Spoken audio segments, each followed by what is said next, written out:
All good now. My screen was black. All right. If you have any issues, let me know. So, previously on Fires of Iskh, your hometown got attacked and raided by some kind of volcano that appeared in the sky. Apparently, a phenomena where planes were crossing, and you researched. You tried to find out what it was, and you discovered it could probably be the elemental plane of fire crossing into the material plane somehow, and it was coming in waves. You decided to get everybody of your village out, take them to the centaur villages in the middle of the forest, guided by Rusty, and meanwhile, you kept researching about the elemental plane of fire and getting your preparations to come to the volcano and try and solve the issue over here. Uh, you've plane shifted into this place. The volcano is located, it's a gigantic volcano in the elemental plane of fire. Very dangerous environment. Most of you took potions of fire protection and tried to, you know, rush into this base. You got to some stairs that were leading into the volcano. You fought an elemental, you fought some fire giants protecting the entrance, and then pretty much all of you got raided by a meteor swarm. Um, After you defeated the guards, you managed to walk in, where you then confronted a patrol of Ifriti. Ifrit? What's the plural?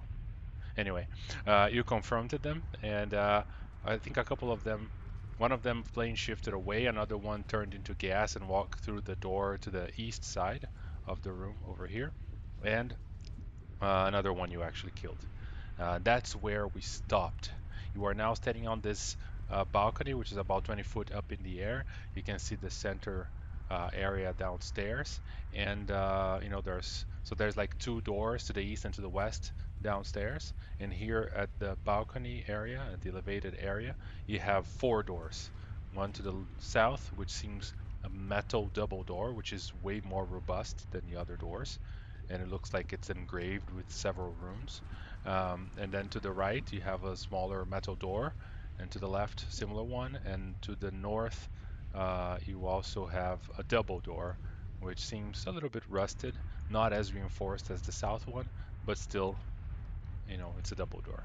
So, what do you want to do?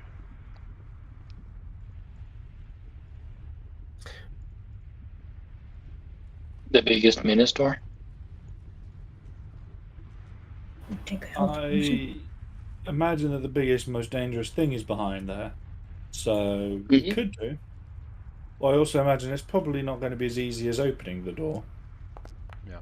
Also, from time to time, the fortress shakes. There are some quakes that happen.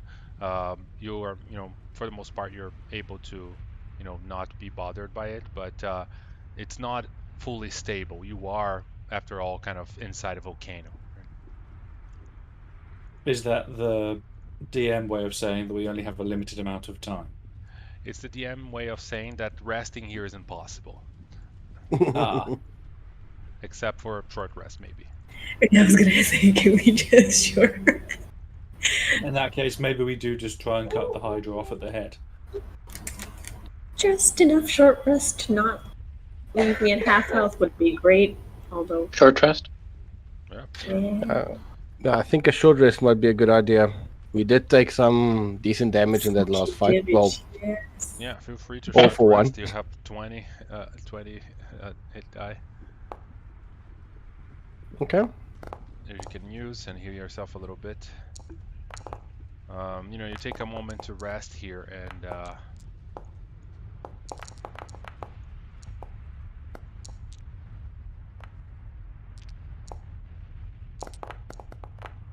So many dice. All of the dice. I've never seen something like this before. It's insane. Saika and Kenny, as you are resting, like roughly 3 minutes or so after you sit down,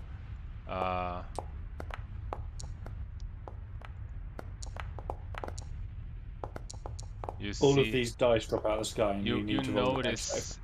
you notice a very thin stream of smoke coming from under the door where the guy came out, and just kind of and floating up to the north door.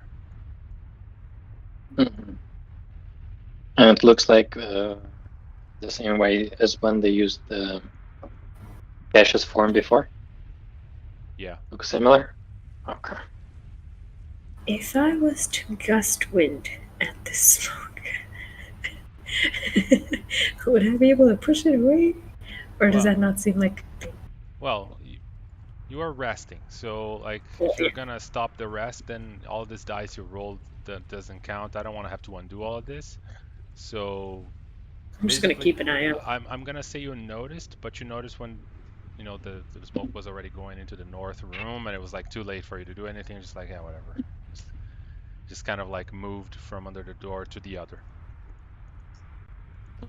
Hmm.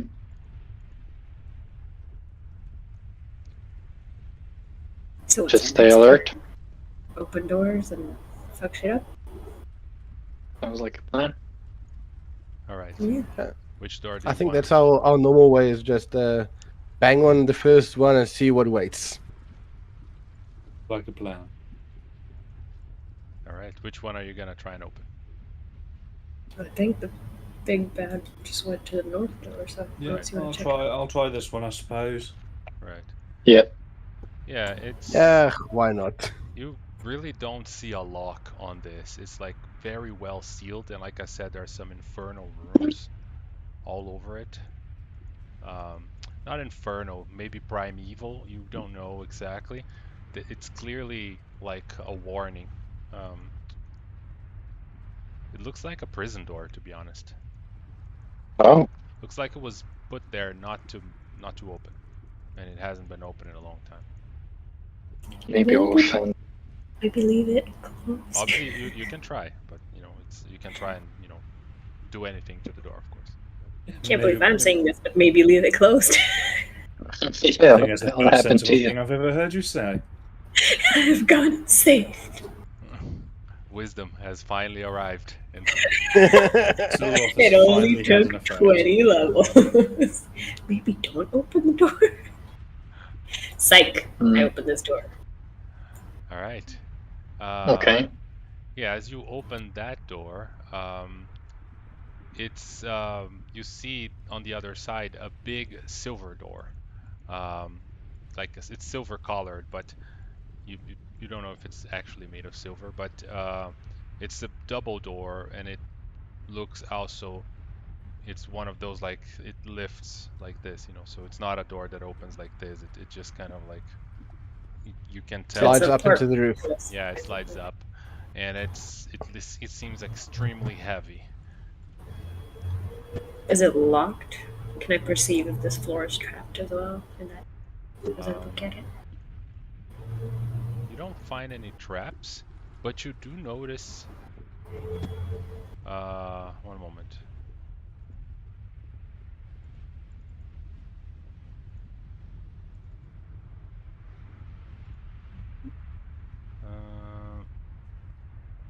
Yeah, you do notice there's a very faint symbol on the door. Anything that makes sense? It looks like some kind of arcane glyph of sorts. Hey, can anybody else see that weird symbol? Looks magic. Yeah, once you point out, everybody can see it. It's kind of like right in the in chest height, to you on the door. Maybe it's a little actually taller. It's maybe a little bit above your head, you would say. Magic, you say? Will it work if I hit it with my axe? Does your axe come back? I don't even know what it says. Who does magic here? I think he wants to go there and hit it with the yeah. But you don't notice any mechanisms in the room itself. You do feel that the heat is bigger here. When you open the door, this room is kind of like an oven. Compare like everything here is hot, but this room is hotter than the rest. Back it. I go up, see and read this symbol. All Or right. recognize it. Yeah. I want to also, examine the door. Figure out what the hell it means.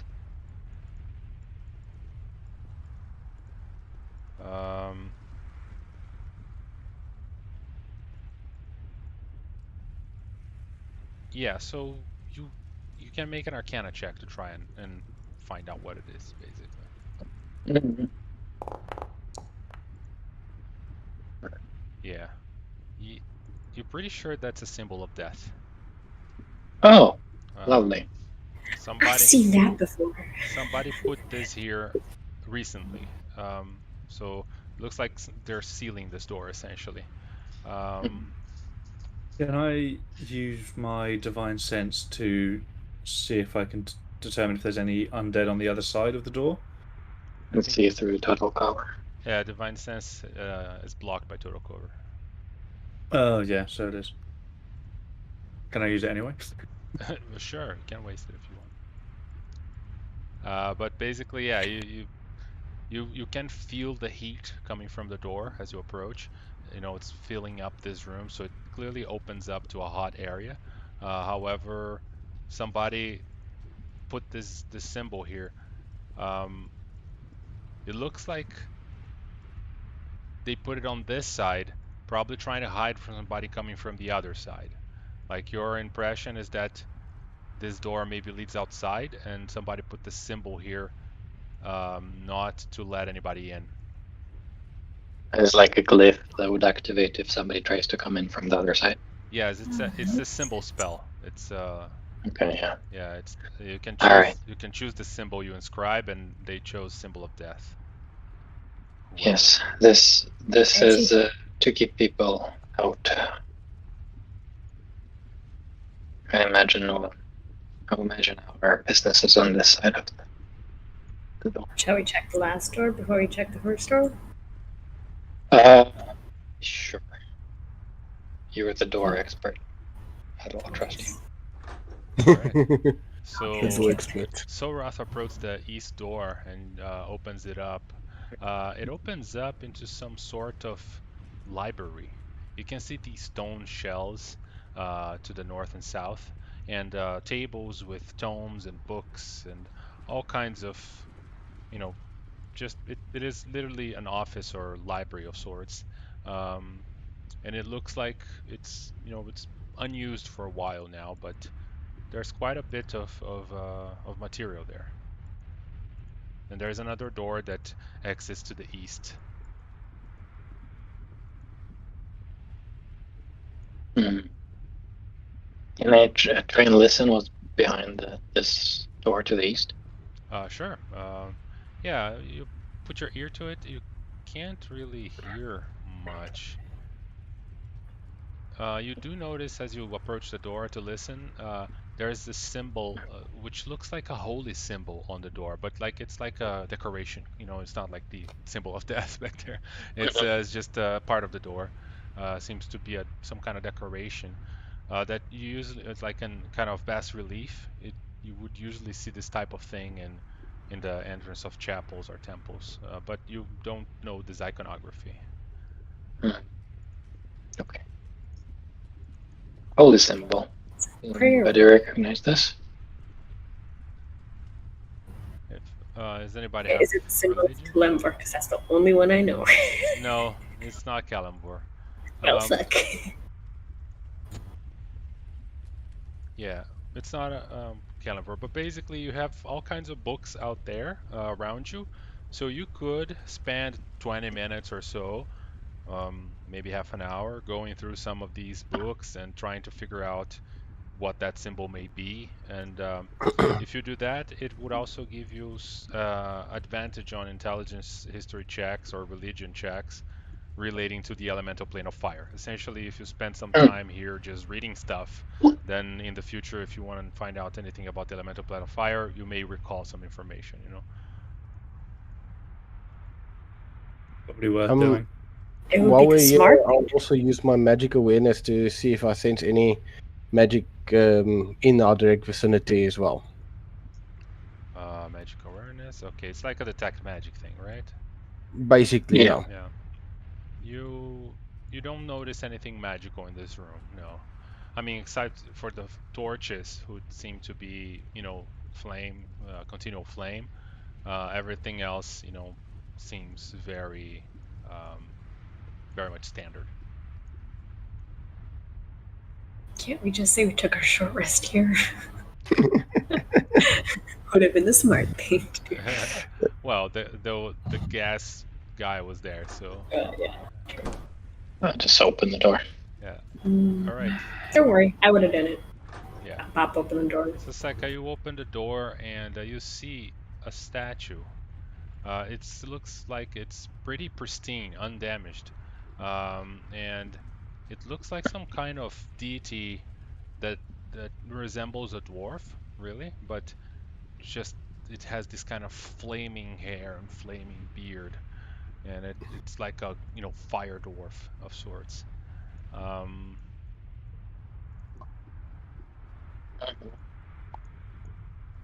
see One a of couple. them fire boys. Yeah, Kani, you've heard of this? It's Sulaimon, which is a deity usually worshipped by the Azers,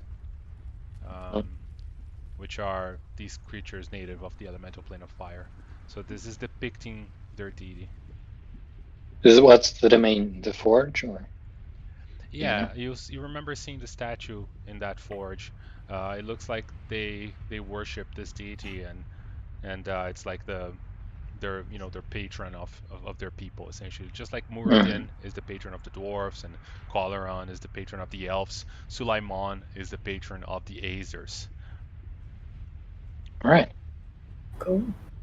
Looks like a prayer site of sorts, but there isn't much here.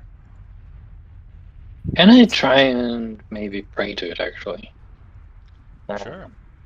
Ask for protection in the place that's alien to us, but tell the statue that we're not here. What was I gonna say? I don't know. We're not here to cause harm, merely help. We're here on a mission of peace.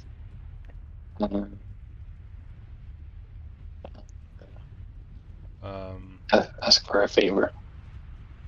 All right. Well, you feel a sense of protection. It looks like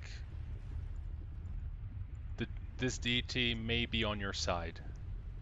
You don't know if that did anything in mechanics, but basically, you realize that the deity welcomes your prayer. Let's say you don't feel like ignored or in a bad position.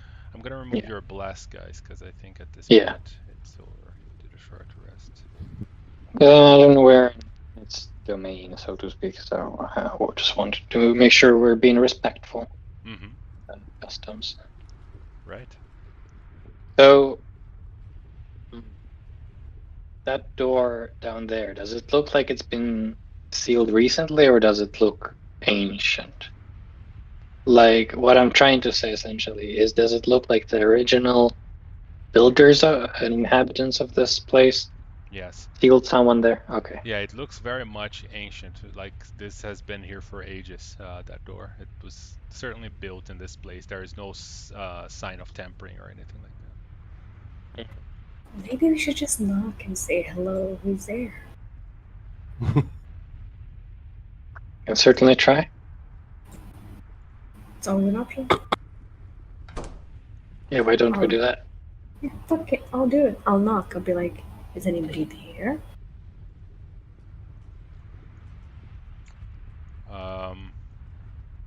How loud do you want to knock? Like, do you want to just like kind of... crazy, just generally. Okay. Quiet. Okay, so I shouldn't knock. Just a normal tap tap tap. Anybody there? Yeah, you tap a few times and you'll say in a like regular voice tone. Seconds go by, a minute, nobody's answering.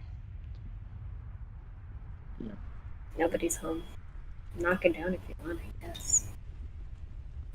Should I try knocking? I can knock loud. You want me to try? Sure, go for it. What's the worst that could happen? Demons can come and attack us. Probably. That sounds pretty bad. It's a note of something to do.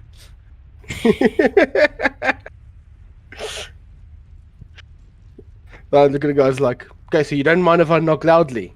Go And I ahead. start prepping with holding my hand axe tight in my grips. Like, can I? Can I really? I take my axe and I start swinging at the doors like, knock, knock! Anyone there? Sort of kind of puts his hand on him and goes, hang on. Why don't you use your hooves instead of damaging your weapon? If Yeah, this you- weapon can be just damaged by kind of- this door, it's useless to me. You start to hit the door like bang, bang, anyone there, bang, with your axe, and obviously, make a big ruckus, like everybody in the fortress can hear your knocking. But if there is somebody inside, they either don't care about you or they can't open the door. Oh, fucking rude. Yeah. Just said Oh, something. that's rude. Well, let's go to the other side. Maybe the people there will fight us at least. I ain't gonna knock. Does the door not just open? All right, so It does.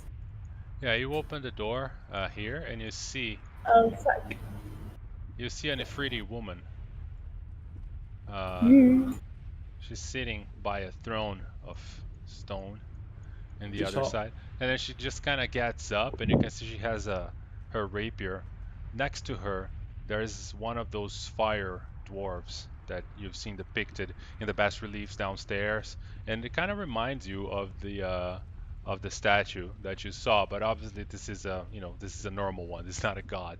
Um, it's just kind of, you can see he's all beaten up and on his knees and shackled to with manacles, arms behind his back, and just kind of seems to be on his last um, wit, and it's just kind of looking up to see who entered.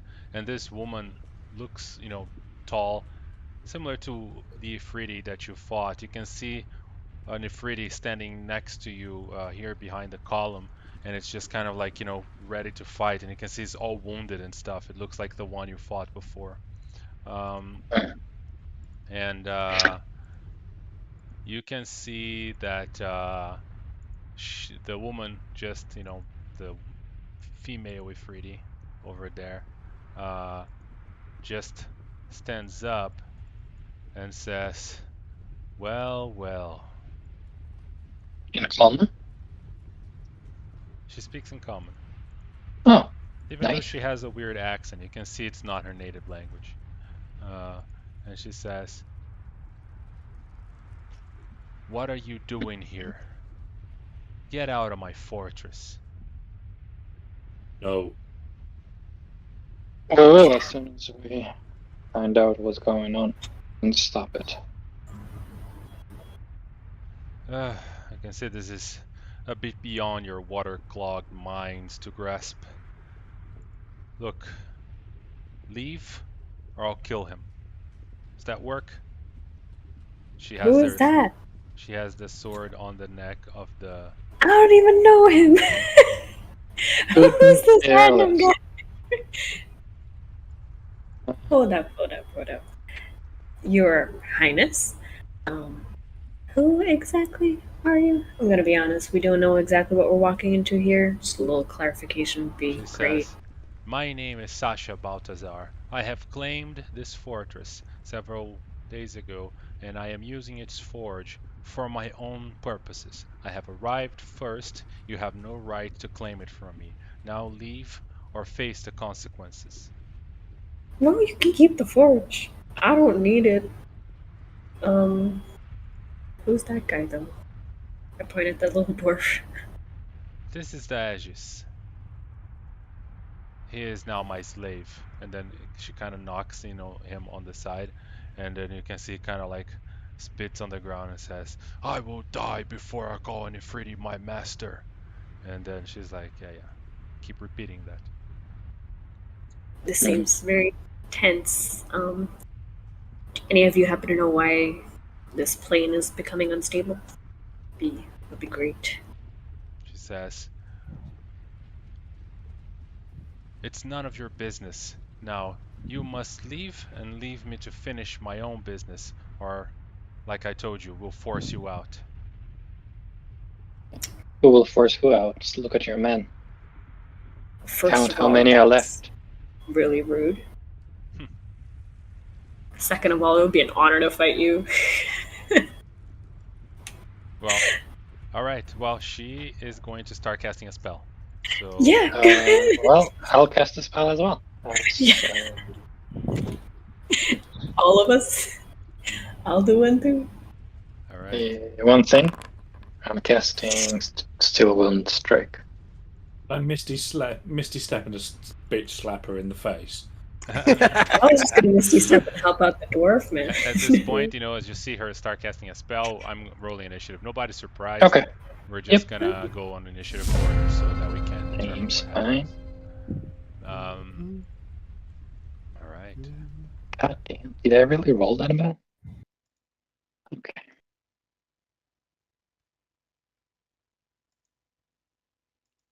It's funny how even at level 20, you can still roll bad. Mm-hmm.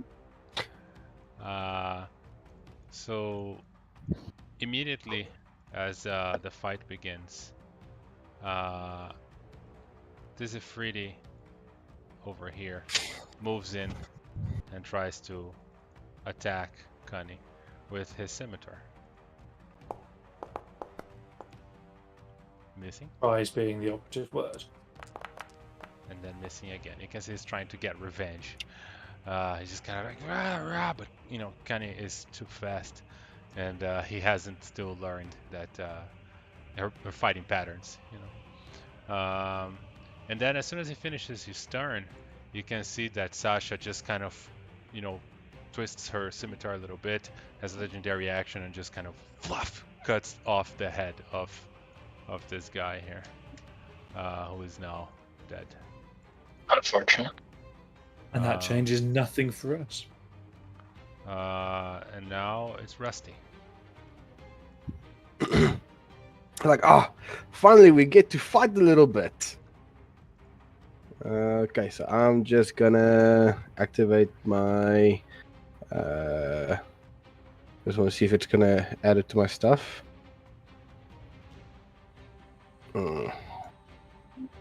Apparently, it does. Okay, so just want to add my Great Weapon Master and then the Reckless Attack.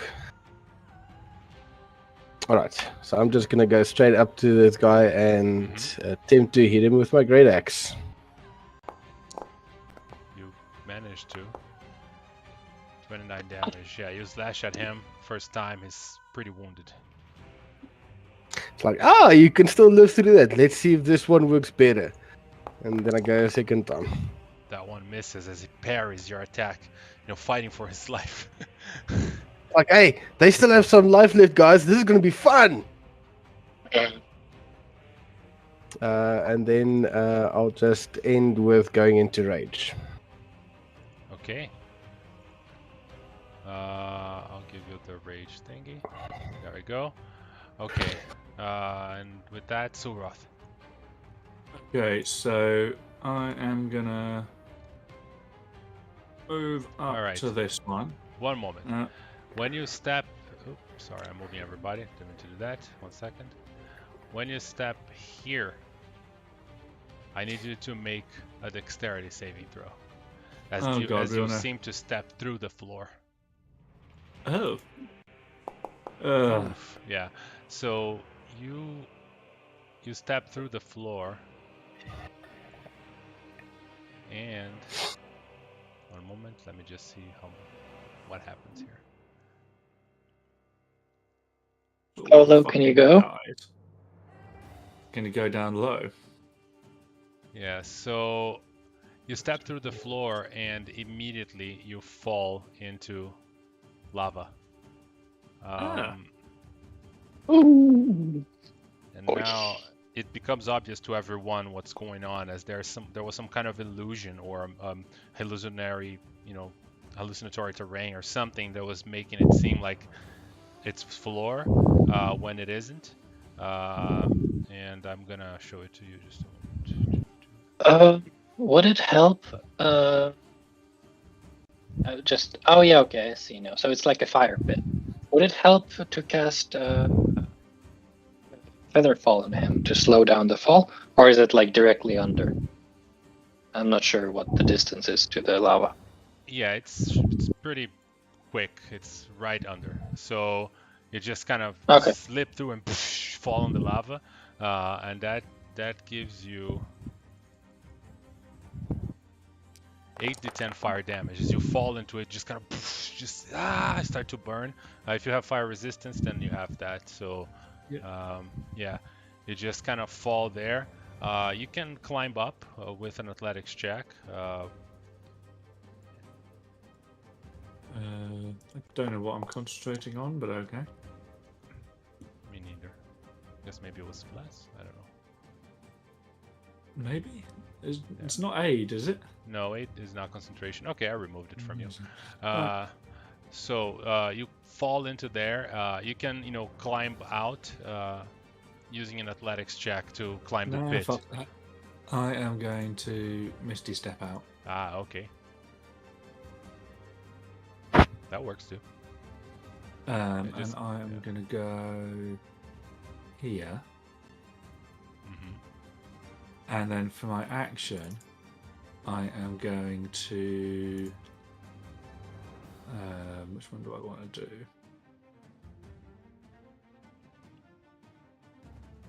I'm going to use my lightning breath weapon. And it's in a line, so I'm going to do it kind of between me and there, which should theoretically hit both of them. Yeah, it does. They're pretty big. Even the pillar doesn't stop the lightning. All right. So they're making a dexterity 17. Okay. So Sasha passes, and now the Ifriti saves dexterity. 13. He fails. So that's 19 damage, halved for Sasha, Baltazar, and so that's minus 10 or minus 9. And for the Ifriti, it's full damage. Yeah. But obviously that replaces just one attack action, so I'm going to attack this guy with my axe as well. All right. Yeah. Yeah, you just kind of, and then you hit at him, and you can see like, and just kind of shocking, and you can see scream something in Ignan. All right. Anything else? Yeah, that's it. That's it, right? Action, bonus action, movement. All right. After that, it's Saika. Hey, buddy. So, Roth, please tell me you're immune to lightning damage. Excellent question. I know I have resistance. I am not immune. I think I have something that can make me immune, but I can't remember. I think you have the feet, right? No, Or I have something. chromatic warding, but that's an action. So Okay. just do it. Oh, fine. I need to use my fucking Mhm. cool spells. Friendly fire is managed a second Yeah, mommy. lightning arrow. Oh, Oh, rolled I all should one. have. Oh, fuck's That sake. is some bad rolling. Thank you. I try my best 48, every day. yeah, she failed, but she takes 9 damage. She takes 48, 90 damage on a hit. Oh, do I have to roll a hit? Yeah, you Yes, have I'll to roll it. attack her. Yeah, We can just roll the whole thing again. you hit. So yeah, so it takes 8 from the arrow, and then another 9 from that lightning arrow. And then within 10 feet of her should be this buddy, should also take it. Oh, Dexterity the saving lightning throw. damage. Okay, Yeah, 2d8. dex save. He passed, so he takes 2d8. 1d8. So minus 4, right? Is that the same damage that you did on her, right? Yep. Lightning arrow. Okay, cool. All right. So yeah, you shoot that lightning arrow. It hits her, but you can see that she just kind of like shakes her head, like just kind of like can't believe that you guys are annoying like this. This is a concentration spell, so every ranged attack I make does this. Right. Okay. Yeah. Just you can do that extra 48 damage. Yeah, that hits for 7, and then roll another 48, I guess. 17. And the guy next to her is gonna take the Dex save. He failed, 2d8 for also taking that'd be 9. 9. All right. We're chipping away, you know. We're trying. Yeah. And then I think there's a dreadful strike in one of them. Psychic damage. 'Cause that's how rangers work. It's 26 better than that 3 damage. That's all. Another 3. Awesome. All right, Kenny. Yep. I am gonna do a quick flourish with my weapon. With a little flutter, I appear behind the guy first as I cast Steel Wind's Strike. Let me see. Let me untarget things first. Just cast the spell without hurting anyone, and roll that dex. Steel Wind Strike. 5th level. Well, yes. Okay. So. Foundry's bugging. Okay. Should I wait or? Just give me 5 Yeah, seconds. I'll wait. I'll wait. Just feeding the rat here on the. Make sure you use the quality cheese, not the cheap shit. It's kind of a sad fact that those rats in experiments are always starved, so that they will do the stuff that they are supposed to do for food. You know. That's horrifying. Did not need to know that. God damn it. All right. So still in strike. You're in? I see. Yes. I'm back. Yep. Okay. So appear behind the first Ifriti, attack him, teleport to the next Ifriti, attack him, teleport behind the bitch, right on her throat, and stay there and Why attack do you her. have a plus 19? What the fuck are you rolling? What is this 52? Yeah, what is the plus don't 19? know. So, It's the roll plus 19 plus 6 plus 6 plus 1. why does it have 19 on the attack roll bonus? I don't know. I think you hit though. Let me see. I mean, that was one a of them crit. was. Yeah, so that doesn't matter.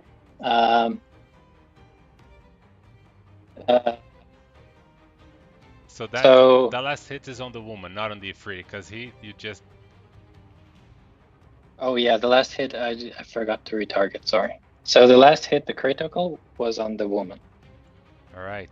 I think all of them hit. The natural 20 hits. The previous one was 26, and the first one was 23. So I think all of them hit anyway, right? Yes. Mm-hmm. So he healed the poor guy for I 71. healed the guy for 71, and then I damaged her, right? Yep. Force damage. All right. Yeah, you just, strike her, and then that's it. That's your turn. I don't know what I can do with my bonus action. Oh yeah, I do. Inspiration. Rusty, try to keep up, my friend. Give you inspiration. Okay. You inspire Rusty, and then as you end your turn, right before the next person on the initiative order, Sasha's gonna say, "Take care of these invaders," as she casts Call of the Ash Winds. Oh, that's not the one. Sorry. Yeah, Around she's gonna do 12. that. Make a DC Constitution saving throw, or be blinded, Connie. You're blinded. Why do you have to be like that? Welcome to my everyday life. All right. So I use legendary resistance. I don't have any. You see that, she just kind of like, and then this ash just goes, and then kind of like, just right into your eye as you teleported behind her. But, it was a little bit too late because you already did 71 goddamn damage on her. Yeah, she does that. and then you see Suroth. The air moves next to you as an Ifriti who is invisible over here is gonna try and attack you with its scimitar. Has advantage. Hitting with a 20.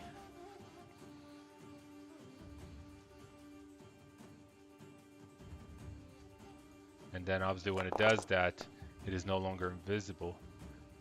Shows up and then tries to do a second attack. Normal one with a 22. Also hits. Are you getting any reaction pops there? If you can close them, because yeah, there you go. No, I'm not. All right. That's what this Ifriti does, and then it's Sasha. She is going to.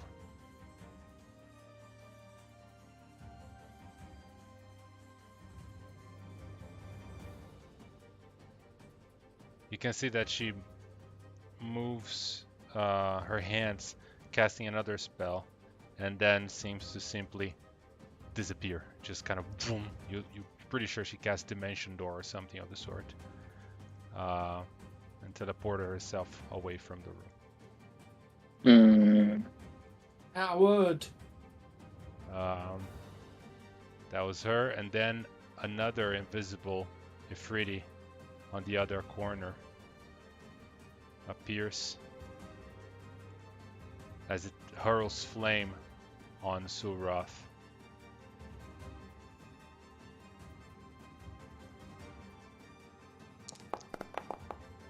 First attack with advantage since it was invisible, and then it shows up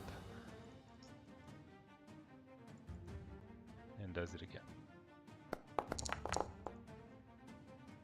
Does that first attack with the advantage, does that count for my cloak of displacement as well? Oh, that's true. You have the Cloak of Displacement. Let me see. So it would... It disappeared for some reason, because I think I rolled before you clicked. So the second anything. Yeah, the second attack is gonna be with disadvantage. All right. So, did you take any damage? I can't see your health updates. I don't think so, right? I don't know. Yeah, Too many numbers rolling. Yeah, no worries. I'm gonna do a normal attack, hurl flame, that misses, and then one with disadvantage. There we go. So both miss, as he just kind of hurls flame and seems to hit the copy of you, not the real you. But I think when you take damage from you took damage from the first Ifriti, and when you take damage, the displacement cloak stops working. Yeah, it does, doesn't it? So it's all right. But you know, the flame just hurls towards you. Let's say I rolled the first one with advantage when I shouldn't, and then the second one I rolled with normal. You know, so yeah. Anyway, after that, the Ifriti that is next to Suroth is gonna try and hit him as well with. Actually, it's not gonna do that. It's gonna cast a spell, and it's gonna cast a wall of fire. Please put it in a ring so then I can just start singing Tom Jones. It's gonna cast wall of fire. The ring of fire. The ring of fire. It's gonna be like this. Wait! Oh God, Dex. You may as well just assume I'm gonna fail this. Yeah, sorry. You shouldn't have rolled. That's what I say every time I get one as well. Because you took 12 damage there, right? Yeah. I'm gonna heal you 12 because Okay. he's not casting it on you. I just had you on target. He cast it right after the bridge, blocking the way for Rusty and Saika. So there's a huge wall of fire. You can't really see what's going on the other side of the bridge. The wall of fire blocks the entire room there. It's like literally a wall. Rusty. But so I just walk on him like, Suroth, you okay there, buddy? You need some help? Nah, the little cowards think need all three of them to fight me. Any idea where that crazy lady went? I'd like to kick her ass a little. Join the queue.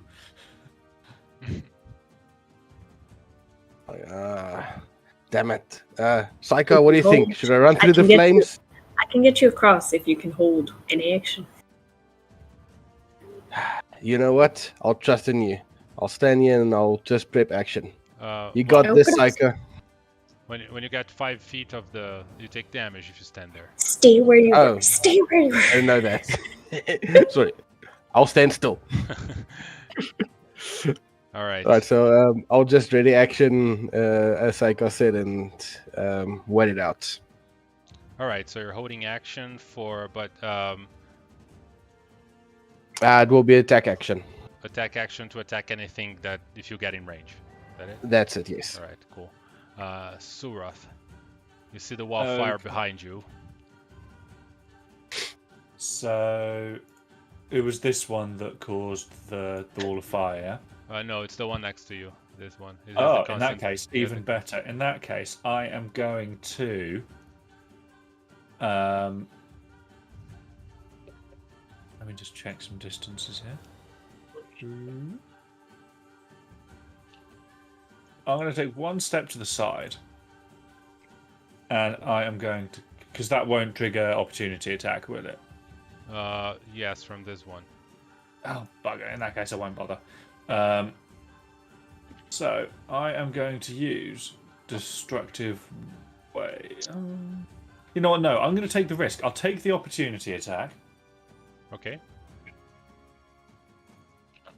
because it's now my turn again now. So the cloak of displacement will be active again. Oh, Mhm. sorry.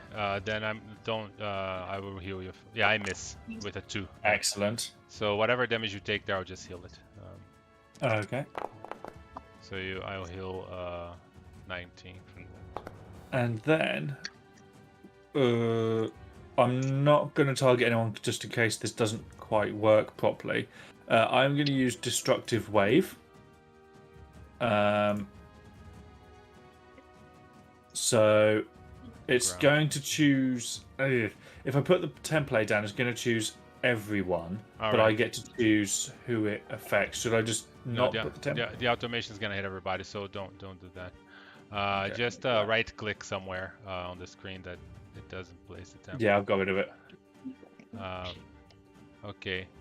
So each creature you choose within 30 feet of you must succeed on Constitution save, or okay. Or So they take 5d6. Yeah, so I mean, for those 3 Constitution saves. right.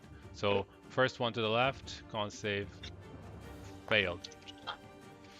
To the north, passed, and the one to the east, passed. So Okay. yeah. So the one that failed the one that failed takes 5d6 thunder damage and 5d6 radiant damage and is prone.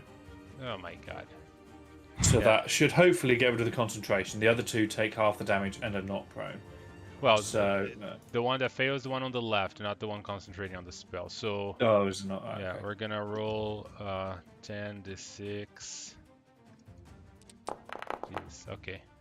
So they don't have resistance to thunder or radiant, so it's all the same. So the one on the left takes 38 damage, minus 38, and is prone. The one to the north takes 18? 19. 19, yeah. Yeah, minus 19. And it succeeds on the concentration check. And the one to the right also takes 19. Alright. Okay. And That was your then action. Okay. that was my action. I'm gonna. Can't do that at the moment. So I am going to leave that there for now, I think. Alright. Alright, so Surath just kind of goes "Rah!" on the ground, and that energy, blasts through the air, knocking one of the Ifriti prone. Saika. I can do stuff too. I'm gonna use Misty Wanderer and do a little boop and take Rusty with me because I can do that. Oh, Yeah, and I'll do it. 130 feet. I'll take it here, all right. and I'll take him here. I'll Oh. teleport him right next to this guy. All right, so you can do your one attack on that Ifriti, Rusty. The one Jesus. The problem next to him is like, hello! Yeah, just And kind just swing at him. Centaur just shows up. Oh my god, what the Why do you have What the plus hell? 102? I have no idea. That's fuck not was that? right. Whatever is going on with the numbers today, I like it. I'm just dreading the moment when it comes back to bite us in the ass. Yeah, but it's not. It's fun to see damage like that, even if it is completely wrong. It's just fun. Yeah. I'm trying to, yeah, so that 102 makes no sense. It's plus 10, right? So, Yeah. yeah, I'm gonna remove 90 damage of that. So it's still 33 damage. It scared him half to death. So He was like, ah! yeah, he's still alive. You hit him. I don't know what's going on. Maybe it's Yeah, the the other 90 damage was emotional damage for having Yeah. a centaur suddenly appear beside you. emotional damage. Yeah, so Emotional damage! as it teleports, just kind of shows up on the face of the Ifriti. He didn't see that coming. The axe just kind of hits him on the face for 33 damage, which is a very considerable amount. Take a look and it's like, so tell us where your scared boss went. Oh, shit. Anything else, Saika? Oh, yeah, I can shoot still. That's my bonus action. Nice. Oh, pew. Pew. Hey, that's a crit, boys. I'm gonna put the dreadful strikes in the second one. Okay. I'm just going to say, Carlos, that obviously him dying did screw up the wall of fire. Yeah, it's fine because it's probably gonna drop concentration on it because now it's on the other side, and we can't do anything with it anyway. Fine with Is me. this on roll? He wanted to block Saika and the Rusty, but it didn't work. So yeah. Okay, the numbers are going fucked up because it says there I rolled 2 crits, and then I only rolled damage for 1. I am confused. I see 2 crits. Yeah, roll the damage for the other one. 2d8 plus 6. Minus 11. Okay. And I already calculated the dreadful strike there, so awesome. All right. Yeah, you start. Oh, Yeah. Sorry. Minus 11 is on the other one. You're shooting the guy on the right, right? Yep, this guy. All right. Yeah. So you just teleport Rusty and then start shooting. Connie, Yeah, you're blinded. I'm blinded, but that doesn't prevent me from doing a trick. And now for my next trick. Pulls I out am his eyeballs gonna- and puts in 2 fresh ones. What I am gonna do is I'm gonna cast a lot of themes Connie's psychic lines is what I'm gonna do. I don't know if I'm targeting anything because I can't see shit, so I'm gonna try and roll this. And instead of, because I can't see anything, as a matter of fact, but alternatively, you can utter a creature's name, which is what I'm gonna do. I'm gonna say Sasha Balthazar. And if she's within 120 feet range, Frost is gonna find her. Oh, It's not. Don't roll, Frosty. It's not for you. You're all good, buddy. Yeah, sorry, it popped out for me, so me. Yeah, I don't know what I'm yeah. targeting. Rusty just took, reinforcing that you're thick. just took Deal with it. damage. I'm gonna heal him back. Plus 18. So yeah, okay? 120 feet. She would be 120 feet. Yes. So this.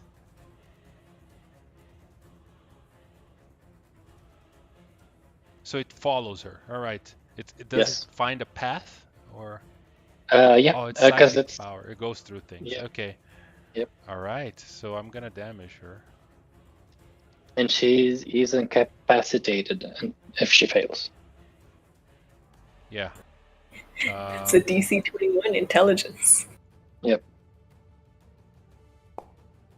failed. Yep, she is incapacitated. But Now, until I the don't know, it start of doesn't your next say turn. here. Okay. Yeah, it doesn't say anything about knowing her direction to her, so I don't think I know. Yeah, but I think, I think you sense that she's below. Okay, yeah. General direction makes sense, yeah. Yeah. All right. And then you're no longer blinded. At the end of your turn, it goes away, unless you have anything else you want to do. Nope, all good. All right.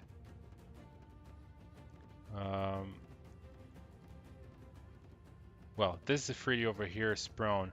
It's gonna get up, and then it will kind of balance itself here on the edge of the thing, and it will try and grapple Sulroth. So make either athletics or acrobatics, whatever you have that is higher. I wonder what I might choose. Yeah, he fails on the first, so he tries again with his second attack.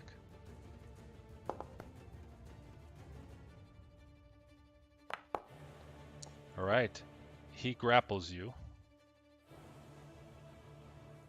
And you can see he's kind of holding on to you, and then he jumps on the lava pit, dragging you with him. So I would say make a dex save to see if you manage to kind of use his body as some sort of shield, Just if to file this. Yeah. Yeah, 11. So basically you take that 1, 2, 3, 4, 5, 6, 7, 8 d10. So half of 47, that's 23? Yes. 23 fire damage, as he's just kind of, and he's kind of trying to draw you in the lava, he still keeps grappling you in there, but he's immune to fire, so clearly to him it's just like mud, but to you it's actual, it's burning. This Ifriti over here charges towards Rusty, and it's gonna try and actually it doesn't charge, it just stays there. It's gonna just hold flame on him. It's quite intimidated by Rusty. It doesn't want to go on melee. Well, I would have... Why do I have advantage? Oh, because you did reckless attack. But it's a normal roll because you also have the cloak, right? Correct, yes. Well, I would still hit. It's just not a critical. So... Okay, if he hits, then he's gonna take 1d6 force damage from my Wild Surge ability that's active. Okay, roll the 6, and I'm gonna heal you for 7. Oh wow, full 2. Yeah. I'm healing you the critical damage from that, so... you took 39, but actually you didn't take all of that. Plus 7, 20, 13, 17, 19, plus 19. So you took 20 fire damage. As he hurls the flame on you, the first time he misses, the second one he hits, so your thing is no longer active until your turn comes up. This one over here is gonna try and attack with the scimitar.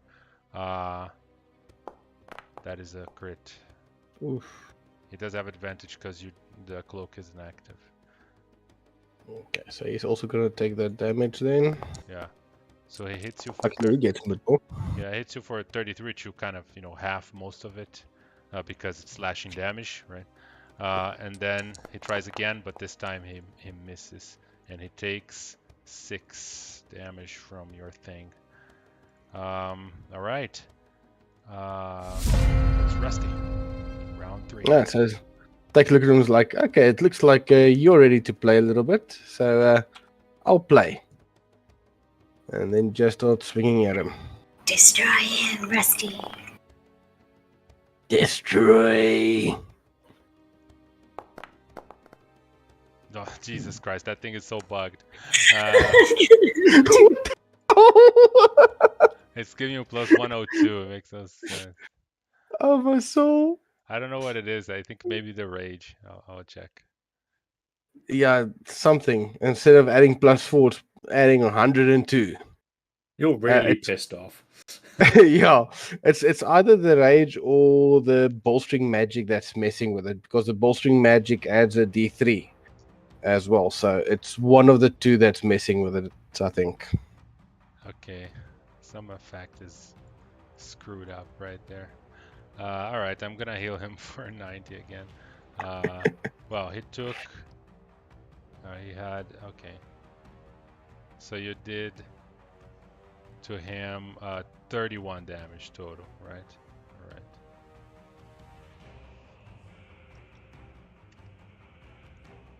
Minus 31. Yeah, he is looking rough after the attack. Don't do another one. Let me figure out what's breaking. Yeah. Effects. It's not the Great Weapon Master.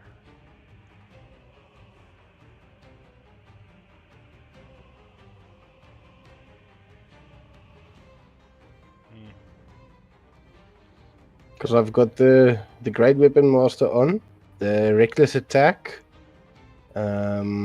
Rage, and then Bolstering Magic. Yeah, but I there are think no that's it. effects active on your character for bolstering magic. I don't know. Well, we'll figure it out later. It's okay. Okay. I'm not gonna waste more time on this thing. Yeah, you just hit him, and he's still standing, but not by much. That's Rusty. All right. So rough. Your speed is 0. This guy's holding you down. Okay, that's fine. So to break out of it, it's another strength check, isn't it? Yeah, it's your athletics. You can Okay. use your athletics, but yeah, you have to win against him basically, and that's your action. If I then wanted to grapple him and maybe, just maybe, try and drown him in the lava, would that be another athletics check? Yeah, because you would have to grapple him and then do another, essentially do a shove maneuver where you shove him under the lava, right? Essentially knocking him prone in the lava, right? So it's two, but you have 2 attacks, so you can do those 2 things. Oh my god, okay. I don't think I can beat that. Yeah. You do grapple him back. So everybody has speed 0 in this joint. And then you're gonna shove him. Alright, so that's another athletics check. Oh, you did 21, okay. You shove him prone, and he starts suffocating in the lava. It might feel like mud, but you can still choke on it. It may be fire, but This is, you may be immune to it's fire. like, but you're both not of you immune are to like, drowning, bitch. jujitsu grappling in a pit of lava, basically, yeah. But everybody on the floor. Can I do a thunderous smite as I slam his head into the lava? It's a bonus action, right? It requires an attack, so it does no. No, I mean it counts as an attack action. Nah, makes no sense. Oh, you're boring. No. Let I him. suppose that's it then. All right, Saika. He really said, "Yeah, boring." Let's finish this guy off. He's still alive. I forgot to roll my lightning damage for the previous 2 attacks on this guy. That's why it was so little. But don't worry, I shall remember this time. Okay. This plus 48. Oh, that's true. And he has to make the dex save. Yeah, he's gonna die with that 15 damage. Yeah, this guy dies. If he doesn't make the dex save. Yeah, I'm gonna roll for him, but yeah, he doesn't make it. DC 18, yeah. Goodbye. Yeah, you just shock him out, and it's like just kind of trying to grab Rusty. Rusty just kind of pull back so you don't get shocked, and he falls on the ground, electrified. I'm gonna do another one. Okay. I have what? You see some lava spilling from the pit there. Looks like some. They're like, Solroth, are you dead? Dex. Dex He save. fails. Yeah. 48. Oh, that was shit rolled. I'm going to add a dreadful strike to that. Okay, yeah, So plus 10. all right. I'm just going to look over the edge. Yeah, you See what see the that fuck- Suros is kind of lying on the lava and like, shoving the Ifrit's face, with his hand, like into the lava. And the Ifrit is kind of like losing the battle, but obviously, Suroth is burning and the Ifrit is not. Get out of there! What are you doing? The Ifrit's still kind of holding him, that they're both grappling Yeah. each other. Yeah. Kani.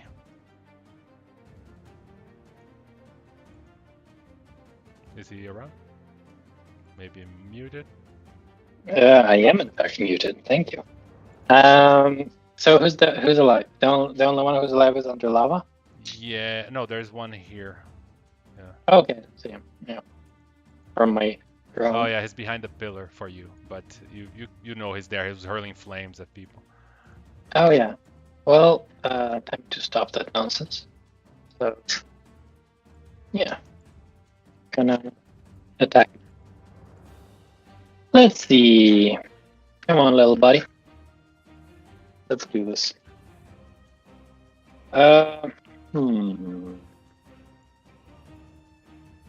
One, two, that's critical. Yeah. I'm gonna do a defensive flourish on him as well.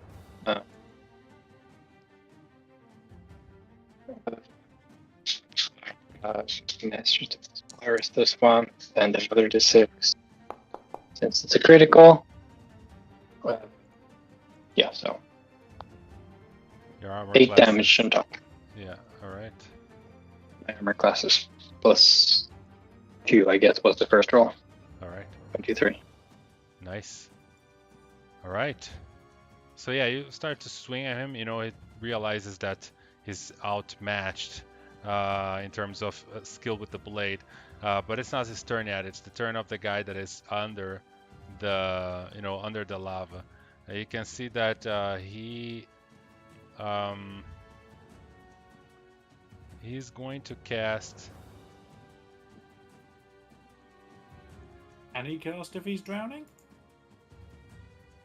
Let me see. Oh no, he can't. It's verbal components. He can do the somatic if he lets go of you, but he cannot speak, so he's drowning. So he's not gonna cast shit. He's just gonna try and escape your grapple. My favorite spell. He's gonna try to escape your grapple with his action. So he's gonna make a strength versus your athletics. Oh, he couldn't. So it's still grapples. You can see he's like struggling with you and just kind of holding on to you, but trying to, get his head out of the lava and just failing horribly at that. And that's his turn. Does he take some damage for drowning, or He's suffocating. He can hold his breath for a while. For his Constitution mod, which is +7, so he can hold his breath for 7 rounds, I would say, and then he starts taking massive damage from asphyxiation. So I will half that because it's the middle of a fight. So 3 rounds he can hold his breath because he's exerting, a lot of power, both holding you and just trying to get out of there. And so in 3 rounds, he's gonna start taking, like necrotic damage as he can't breathe. What if he's extremely trained by autoerotic asphyxiation? Extremely trained by what? this shit turns him on, so it actually gets him hard, which raises him above the lava? No. Yeah. He's gonna try and hit Kenny, this other dude over here, with the scimitar. Yeah, for making Yeah. that comment. Good luck for, hitting a scimitar. This one is dead, so no action for him. Rusty. All right, so seeing as this battle with Soroth and this guy's going on, I'm looking as like, I don't know, I can help him, and I just run up to him and jump in the air, pointing my axe downwards and trying to land on his back with my axe, so I can actually knock some of the wind out of him as I land on top of him. All right, go for it. You have advantage for that. Even if he wasn't prone, you would have cinematic advantage for that move. Okay, so just normal attack roll for that for you. You're a horse. You can't Yeah, climb on just it. don't target him. Just roll your attack, and then so it doesn't apply automatically that ridiculous damage. We're gonna do the math, you know. All right. Yeah, it's ridiculous. What's with that damage? All right, 13 actually misses. Wow, 13 with advantage. That's sad. Unbelievable. You can do the other one though, because you jump on him. You can, just attack again. That one hits for 32. Okay. I love seeing that eye damage, but yeah, Yeah. I just want to make it real somehow.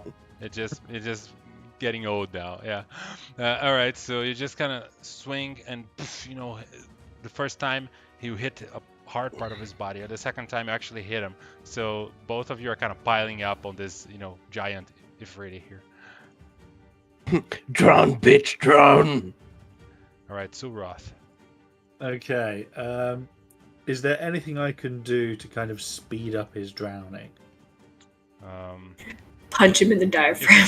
I would say that if it Choke takes, him. if it takes lightning damage of any kind, he will spasm and let out all of his air. Well, in that case, I am going to directly on top of him, aiming straight down. Because the way I'm seeing is I'm holding this guy down, kind of like I've got he's under the water. I'm kind of holding him down by the throat. Yeah. So I'm going to lightning directly out of my mouth straight into his. Yeah. By the way, you take 23 from the lava fire. That's fine. Yeah, and then you do your stuff. So. So yeah. I hate the way this is going. Now, a lightning breath weapon. This technically is an attack. I think. So can I smite with it?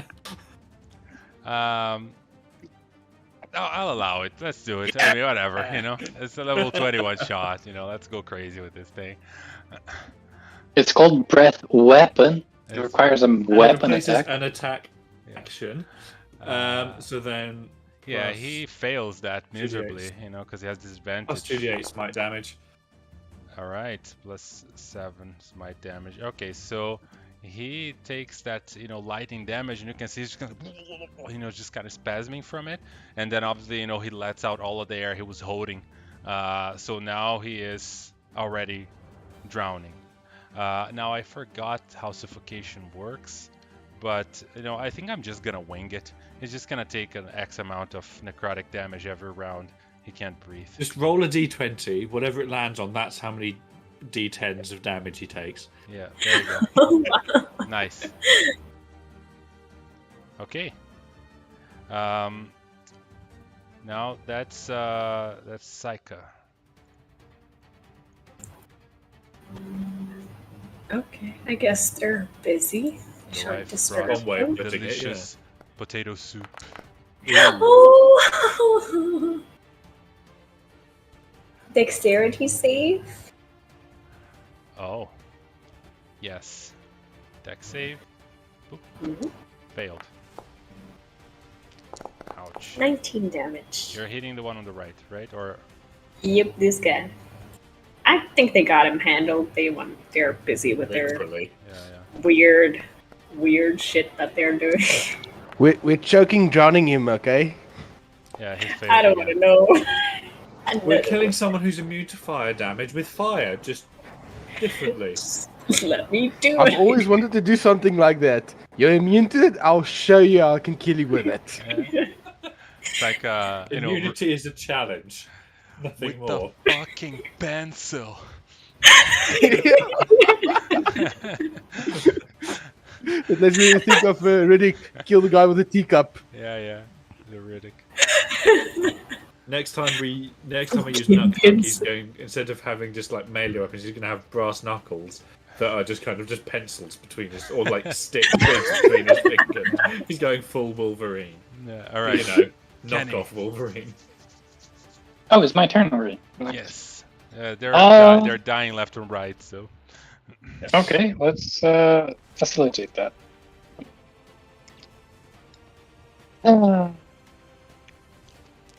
Potato soup? Attack, I greet again. Is he dead? Yes. He's dead. How Oh many my god. fucking much, criticals? Jesus, much. man. Three I don't know. advantages overpowered. Yeah. Yeah. Usually I don't roll this well though. No. Yeah, I want to crit as well. Come on. The only crits That's I seem the to third, get critical right? failures on dexterity. I think today it's the third one. Yeah, for you. Yeah. I crit a couple of times as well, but my crits are not as powerful. Yeah. Well, I'll just roll Trying a to d6 steal to see how Connie's much. character build for an evil for an evil NPC. Just in case this would matter, I'm at 26 AC, Mm-hmm. and I guess I will move. Come on, guys, hurry up! You moved. Yeah, we're just finishing off this guy. I- Hold on. Yeah, the guy, you can see that Suroth is holding the guy under the lava, and Rusty's like on top of him, kind of stomping him with his, thing, and just using his body as a protection against the fire, Stop you with my hooves.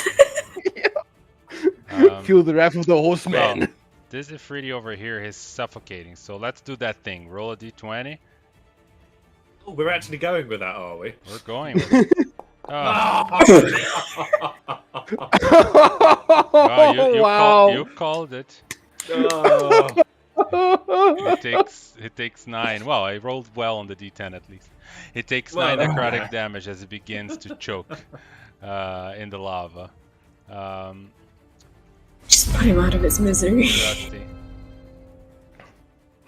Okay, so seeing as I'm on top of him, is like, hey, die quicker! And then it just starts slamming into him again. Mm-hmm. Oh my god. Yeah, 31 and then 33. Okay. We all get it. Not my fault, I swear. Yeah, it's dead. I just damaged it. It's drowning, and you're hitting it on his lungs. You're hitting on the back, and Suros just holding it under the fire. Are you immune to choking? Are you immune to choking? You As I managed- see it dying, I just held up my hand to Soros, like, come on, buddy, get out of there. You don't need to Yeah. stay in there for long. Yeah, what happens is Suroth can, you don't need to roll. You just get out of the pit, but you're gonna start your turn there, and then you're gonna get out.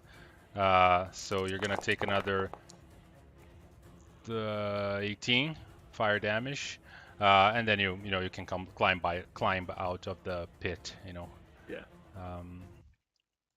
and be on safe ground, and you're no longer grappled, of course. And combat. All right. So yeah, you managed to take down the Ifriti and look around. You see that this throne room is full of Azer iconography. Like there's all kinds of, like, the columns are sculpted, to look like these fire dwarves holding hammers and axes, and the throne has this big symbol of Sulaimon, deity, and it's clearly not an Ifriti place. This place is an Azer fortress. I wonder what the heck the Ifriti have been up to. Any secrets my elf eyes can spot on this throne? Yeah, you see the body of the Azer decapitated there on the ground. Diegeus was his name, as Sasha explained.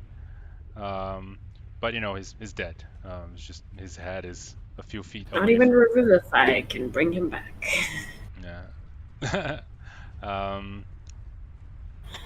You don't see any particular secrets here. Like, you look around, this is very artistic, and it's clearly a throne room. But yeah, it looks like Sasha just ran somewhere below. The only think we place Head down. that's below that we know of, because obviously we don't know what's through those other two doors that were closed, was back the way we came, isn't it? Well, no, we there- never managed to get around them. There's a lot of We don't- stuff below that you haven't checked. There are there are 2 doors that you haven't checked, and then there was a passage to the north area, right below where you guys are right now, which you also didn't go to. Yeah, Okay, because we I'm were just in the forgetting fight, that then. and the fight went to the second floor, and when we finished, we just started exploring the second floor. Yeah, okay, I just forgot about that. Let's get down there. I shall climb down. All right. I'm going to use some more of my lay on hands whilst we move. I Okay. assume that's let's- okay. Sorry. I was just gonna say, let's go downstairs then. Or is that what we're? Is that what we're doing? How many healing potions do you have? Yeah, you see Saika going down the stairs. Mm-hmm. Yeah, you guys can all kind of step on the thing there. It's gonna change your elevation, and then you're gonna be able to see downstairs.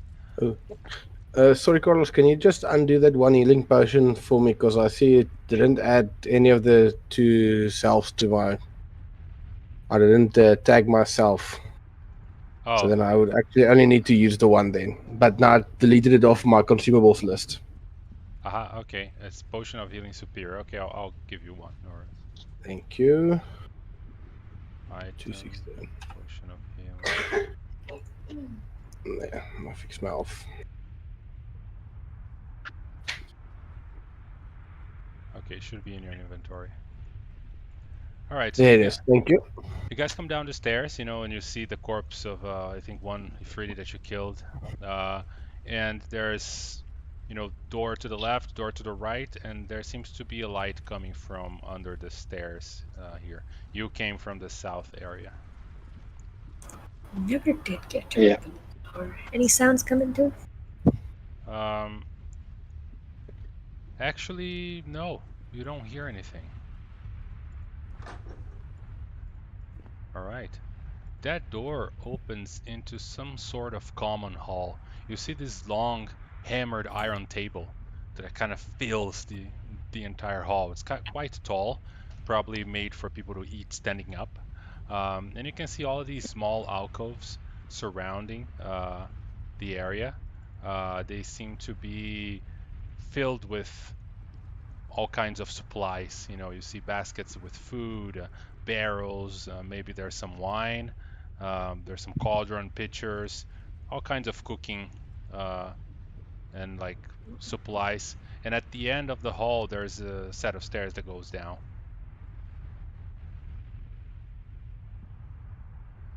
Well, we found a path. Let's If we get wanna- going then. Oh, are we not All right. checking out the boat? Come on, Connie. You're gonna just go down the stairs. All right. See Yep. you later. Butt Okay. traps. I'm gonna have to activate another scene here. Just give me a second. I'm just following the guy in front of me. Putting your kick. I'm following Nuck Nuck GPS. We go this way. Hey, this way good. Yeah. So all of you come down stairs, and you come, as you finish going downstairs, you come out into this round circle, kind of room, and there's 2 doors on the hallway, not too far from you, to the north and to the south, that seem to be quite elaborate doors. They're metal doors, very well built. And over here, there's some kind of table or altar, but there isn't anything of interest on it. It just looks empty. But it's like a counter table, that maybe a working bench or something like that. Mm-hmm. Are they locked? The doors seem very locked. Yes. I get Do to they do- seem kickable? Mm-hmm. We do. Person who can unlock them without kicking, but if you want to kick, go ahead. Yeah, if you want to try and kick, go for it. Athletics. No, if she can lockpick. Oh, I'm lock- doing the finesse side over on this side, but Yeah, 20 unlocks that door.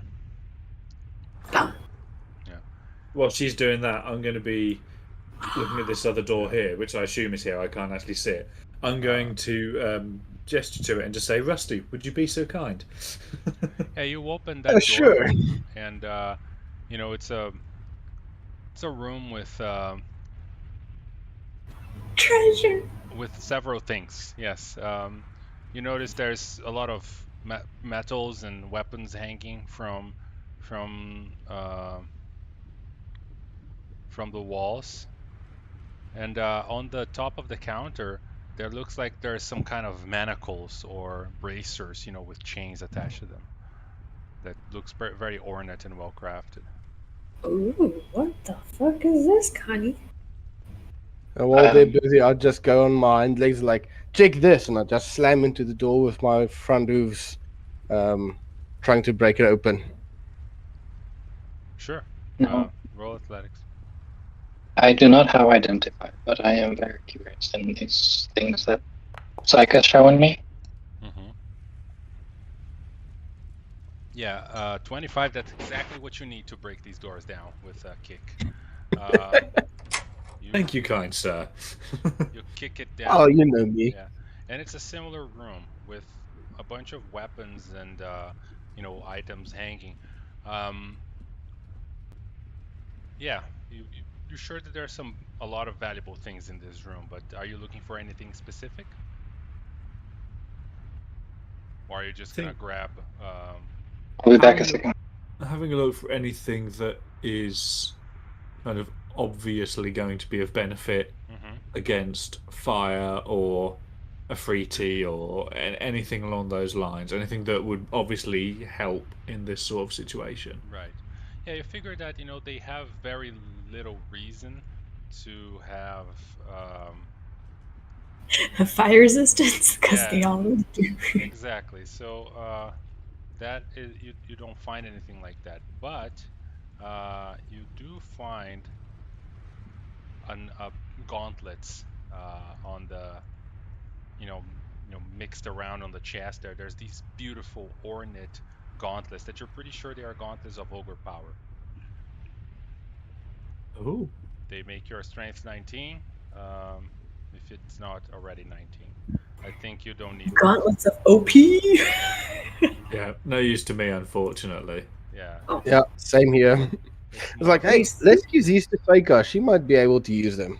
yeah. My strength is 8. Yeah, it's useful for saving throws. Like if you got, Noodle arms. you have to resist some saving throw, you have strength.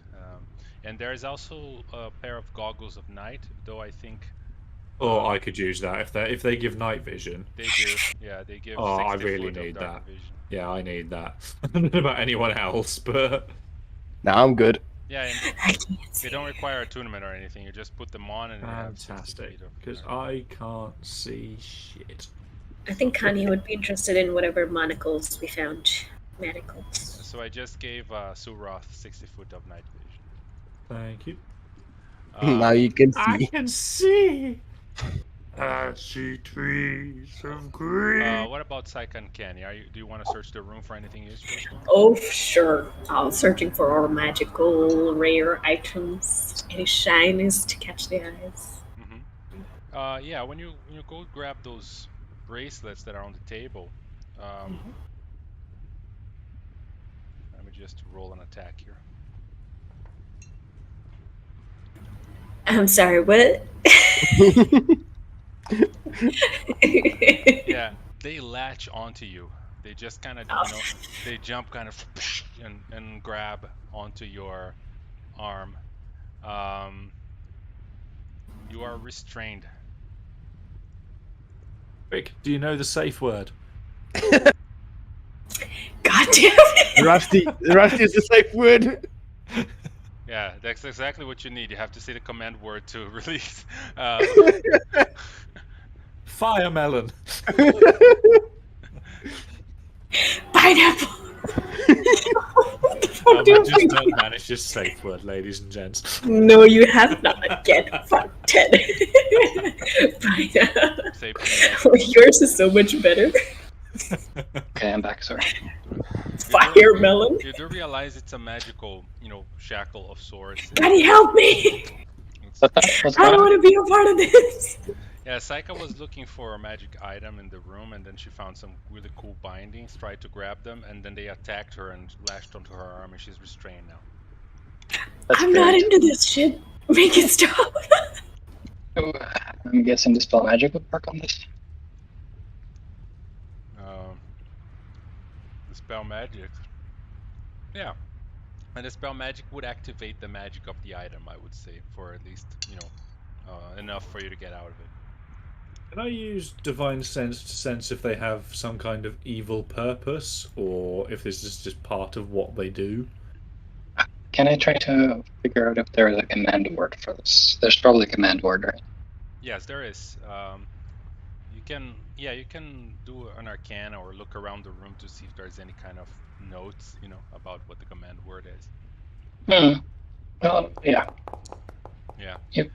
Yeah, you look around and then you see at the bottom of one of these chests here, just kind of under all those metal and coins, there's like somebody wrote a password, just like, your boomer parent, puts their password under the monitor because they can't remember, and there's the command word, and as you say it, it's a weird word in Ignon, it takes a little while for you to interpret it, but as you say it like 3 or 4 times and eventually get it right, and Saika's thing just, it opens up, and it looks So like, just before they drop off, I come into the room with the gloves. Like, Psycho, I brought you. Oh, you already got in your accessories. Sorry. Oh. so Well, we'll actually hold on to these, I think, right? Because now we have the command word. yeah, they seem to be a little malfunctioning. So um, they kind of fall apart when you remove them, to be honest. Okay, that's fine. Yeah. But are you gonna give Saika the gauntlets of Ogre Power? Because I think you have to attune to them. I don't know if you don't have attunement slots anymore. Oh shit, am I all full? Yeah, you have 3. Yes, I am. Let me see. I actually forgot that they need attunement. Yeah. I think that's why I didn't pick them up. I could just take off my nature's mantle, so I don't even use it much. Hey, it depends on what you value the most. Yeah, I'll take them. All right, so I'll put the gauntlet in your inventory, and you can manage as you wish. Item. Hide as a bonus action. I got banished. That's cool. The gauntlets of OP. OP. All right. Damn. You realize that these rooms, they look like they are storage rooms. Looks like they've been making this stuff and just kind of they lock them here. These are very well crafted items. Whoever worked on them, they are brand new, and whoever worked on them has really great craftsmanship to forge magical items. This I like how it feels to be strong. This big, as you move out of the rooms there, it opens up into the central chamber, which really is mostly empty. It looks like just a common room for people to cross and move about. There's, I check for traps. sure. Make a perception. Perception. 30. It looks like a puzzle or something. 30. Yeah. It looks like I need a deck save to cross. It's just it's decoration. Those tiles are bolted to the ground and doesn't look like there's any mechanism on them or anything like that. You do notice a carved depiction of Suleiman working on these forges, with this huge adamantite door to the south. Hmm.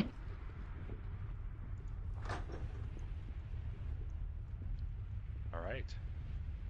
You To the open- forge. Yes, let me pause here a little bit because I have to move something. I forgot. Open the big door right there.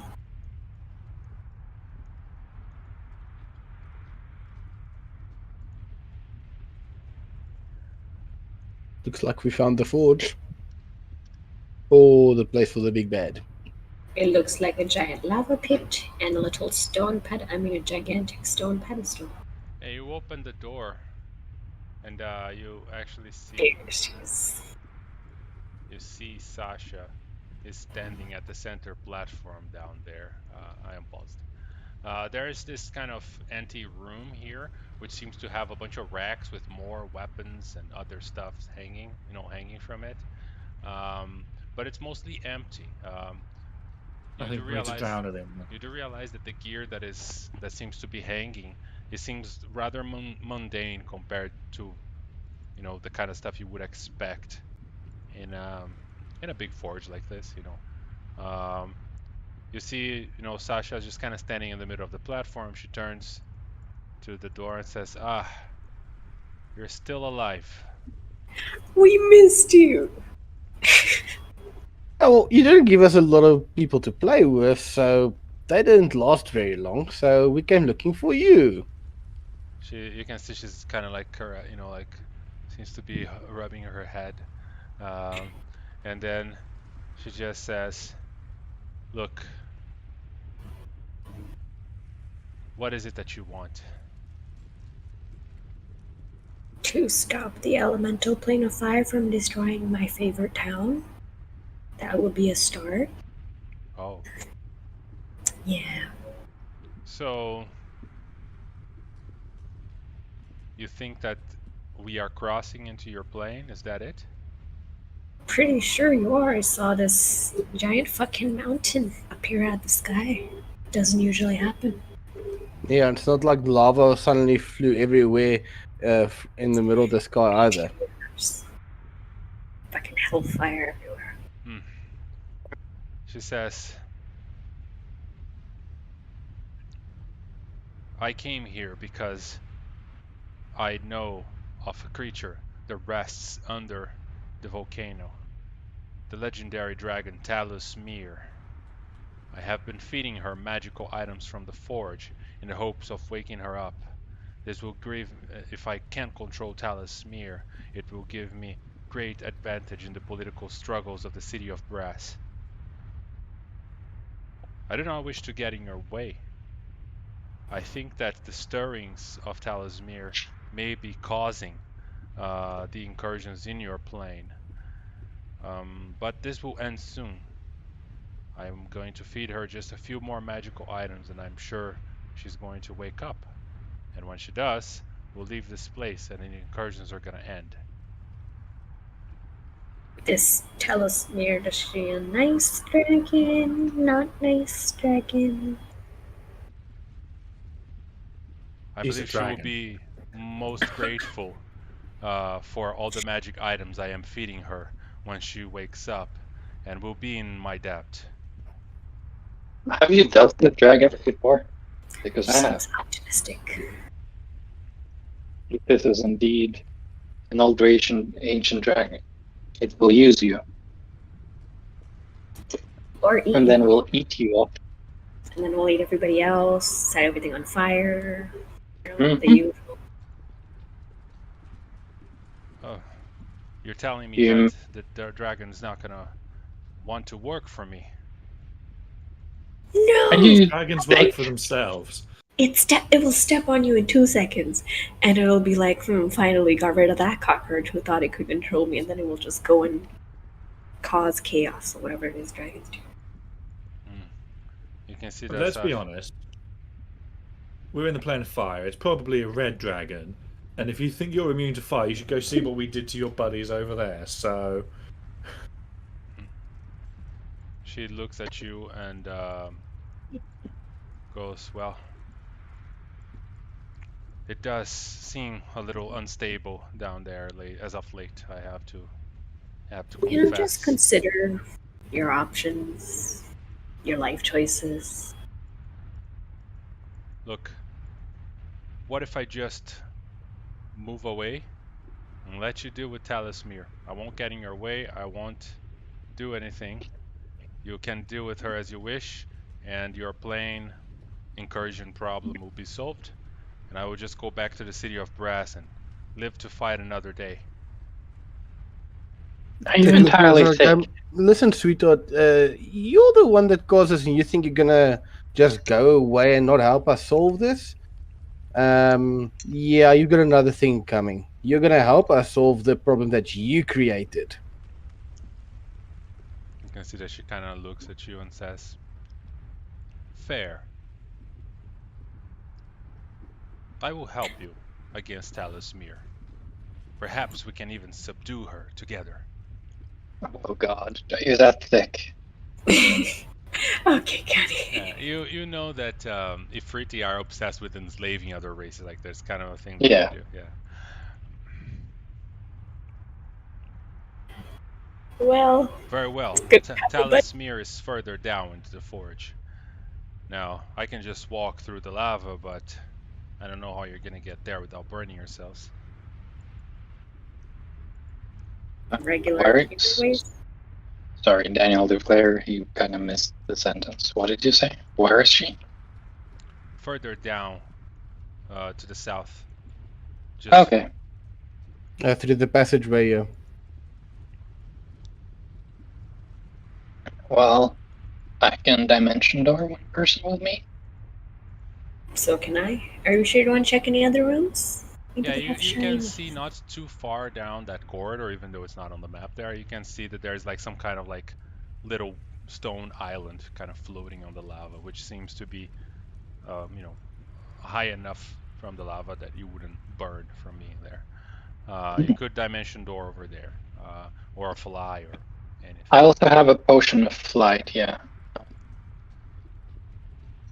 I have dimension door too. You take one, I take one.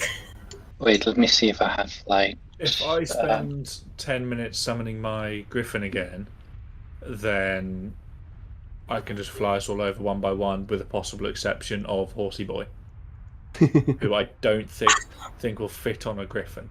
Which I'll give him, the potion of flight. Then he'll become the griffin. Unless I could reskin Find Greater Steed to putting a fancy coat on Rusty and use him as my steed. Make a greater steed. Can't make me your steed. That's not nice. Yeah. Come on. Well, so guys, here's what we're gonna do. It's 44. Let's take our little break, you know, and think about what you're gonna do, like how you're gonna cross the little path of lava to the caldera. Like I said, when you get to the caldera of the volcano where the dragon is, there is some like platforms that you can stand on. You just have to get there. So you know, fly potions or whatever you want to do, summoning griffin, you know, those things all work. It's 45 now, so let's come back at around 53, 54, and you know, so roughly 10 minutes of break, and then we go for the final confrontation. Okay. And See you in a Sasha is gonna help you, so she's just gonna walk there and she's gonna help you defeat the dragon. We gotta fight a dragon. She's wounded. Yeah. She's wounded, but you know, she's still okay, I guess. I can't believe the Dragonborn's ultimate goal was to ride the centaur. I know. Why the hell not? Asshole.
Right, so any good ideas that doesn't involve me becoming the Dragonborn steed? We could just give you a potion of flying, and then the rest of us can either dimension door or use the griffin, the actual That I'm gonna laugh about that one for a while. What a dick move, and it's exactly what we expected. Yup. When you play with Ted.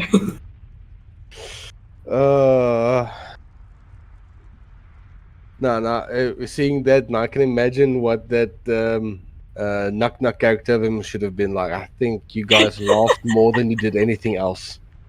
You have no idea. I played an entire campaign with Ted. He straight up, at some point, Rime of the Frostmaiden, he straight up went up to Oral as a little cat. And he was like, I can hide from Oral. Rolled a nat 1. Just fucks us all over.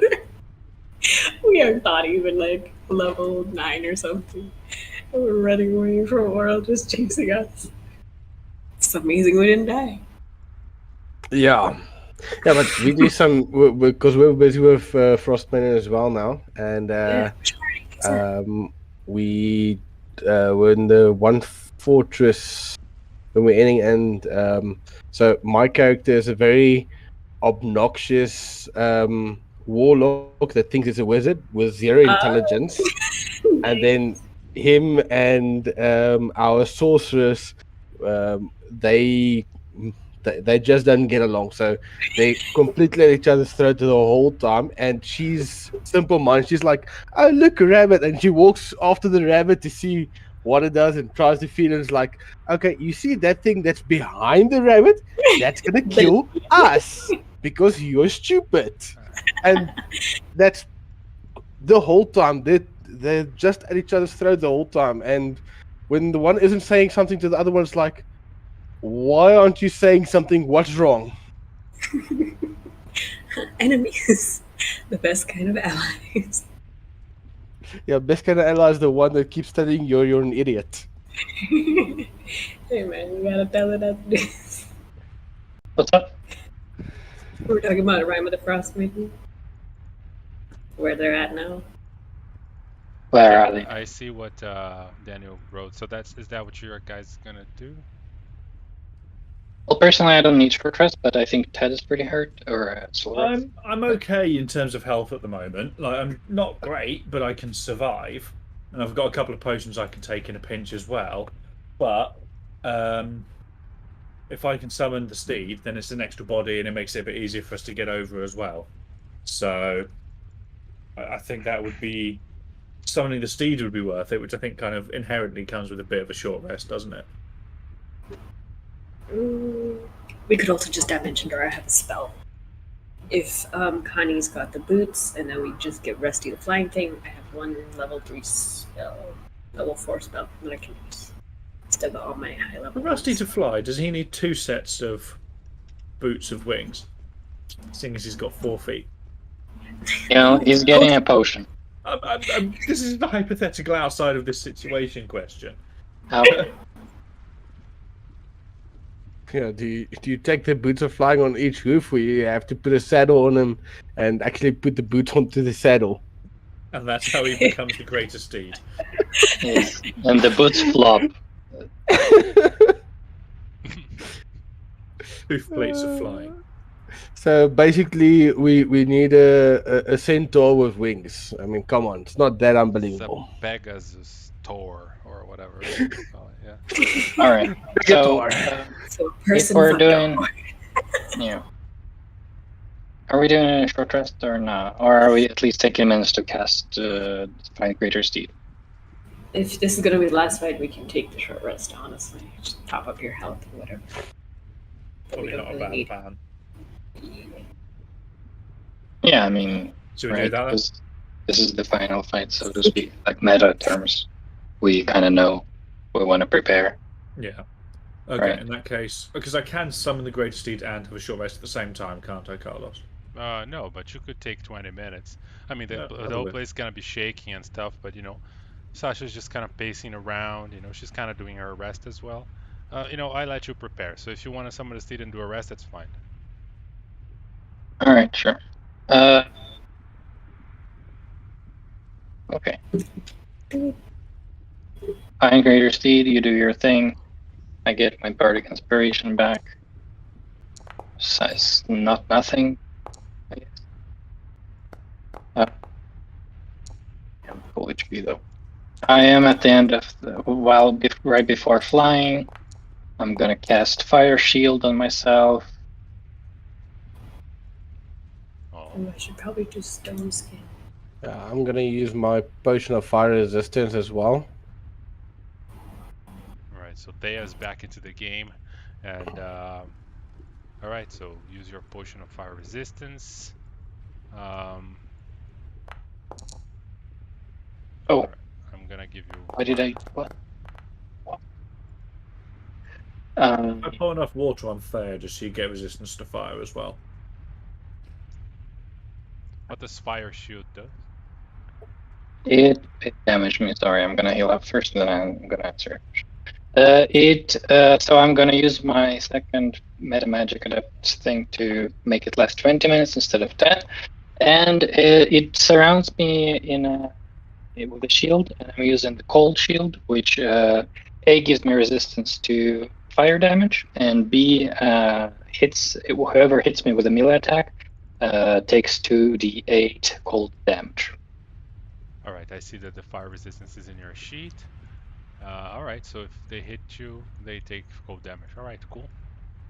I'm going to do a couple of bits as well. So I'm going to put Death Ward on myself and Rusty. Okay. Death ward. Okay. So if you go to 0, you go back to 1. Okay. And I'm also going to use Holy Weapon on myself. Well, I don't know why that rolled. So yeah, I get some extra light, and then every attack does an extra 2d8 radiant damage. All right. That lasts 1 hour. We use Okay. And then I'll touch all in sequence, all four of us, and just do bolstering magic. So basically, whenever they do an attack roll, they get an extra d3. Okay. Let me see if I have a condition for that. Bolstering magic. That's a class feature, right? That's a class feature, yeah. No, I don't have it. All right. So just remember, you guys have an extra d3, and then you roll it. After as damage or to hit. It says make an attack roll or ability check. Whenever making an attack or an ability check, so it's to hit. All right. Yeah. That's nice. It's a small things. who gets this? For 10 minutes, the creature can roll d3 whenever making an attack roll and ability check, and add the number to the d20. All right. Okay. Cool. I got. Who gets this benefit? Who did you cast it on? On all four of us. Oh, okay. Okay, cool. Yeah. All right. Cool. So, as you guys are magically bolstered, flying, resistant, you get on Thea and you start to fly and move towards the south. Potion of flying to Rusty, and I'm gonna click my booties, and I'm just gonna do it now, but in terms of game, I'm doing it right before we reach the dragon. I'm gonna use my potion of speed on myself. All right. All right. Cool. So I'm gonna move all of you to something removed from Kenny. Concentration. I'm gonna use my. I'm gonna move everybody here to the other map. Just give me a moment.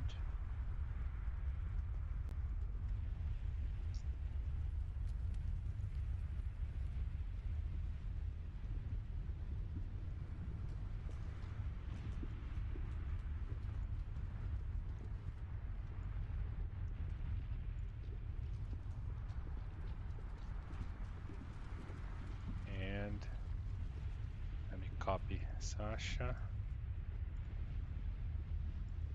She basically walked her way here. And then you see that, as you guys go down the tunnel of lava, just kind of flying and, Sasha's just kind of running over the lava. Her feet sink a little bit, but, she can just kind of, skip and eventually gets here with you guys. You can see she stops and looks over and says, well, she's usually over there, and she points here at the middle. Does anybody want to try and wake the dragon up? I'm gonna locate creature. Dragon. I'm gonna use that. Hello. Where's my dragon GPS? All right. Yeah, you're pretty sure that there is 3 dragons here.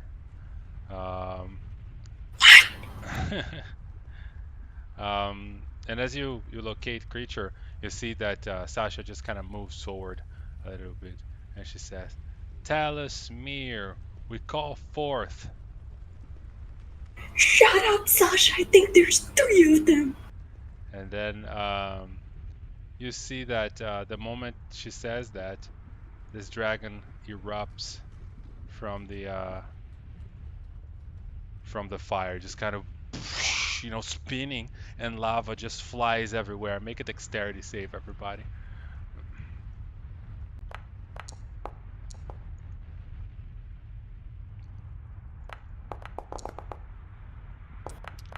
Wow, that's a fucking no. Sasha doesn't even need to do it because she's immune to fire at this point. So Does a bardic inspiration. Nat one.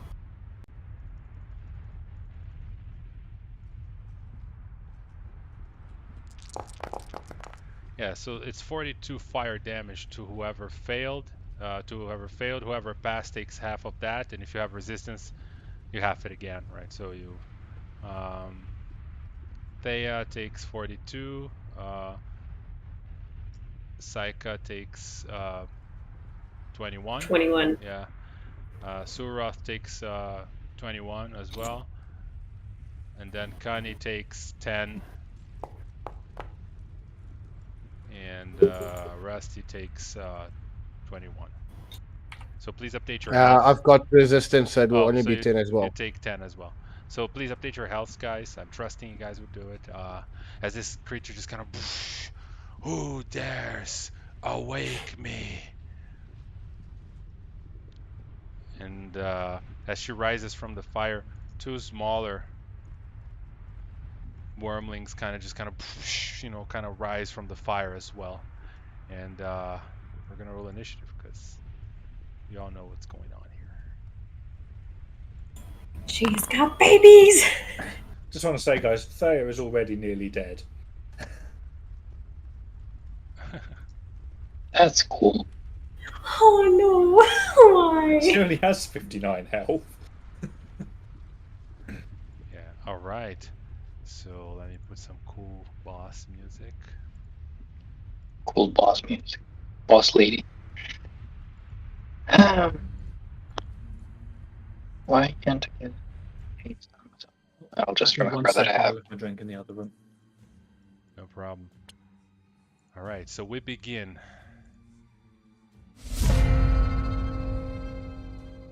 With the lair action. The lair action wins the initiative with a 20. She is going to erupt a sprout of magma.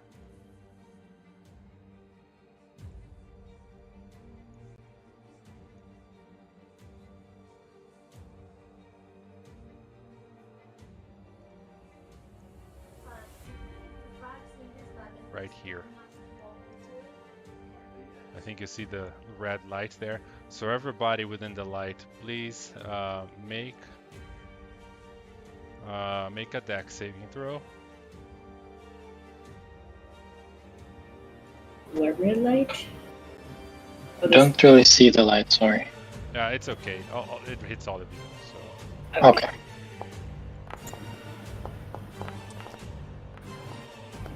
Sorry, I've got the advantage on any deck saving throws due to danger sense, and the shift click doesn't want to work for some reason. You rolled a nat 20. You'll be fine. yeah. All right, guys. It's the same deal as last time. 10 to 10. 31 damage. So, 7 damage to Rusty, Saika, and 15 damage to Kani. Aya's on 2 health. Taya takes 15 as well. And Surath also takes 15. All right, so yeah, she just kind of the whole thing starts shaking and lava starts sprouting in the middle of the volcano there, and hits you, and that's her lair action. Rusty. Alright, so with this happening, like, that's not how this works. Shame on you. And I'm just gonna activate my rage first. Oh, sorry, I didn't select myself for it. Thank you. Just so I can get my... Where is it? Just throw my wild surge. So that's 8 and 4. So 4, 8. Okay, so 8. Okay, and 4.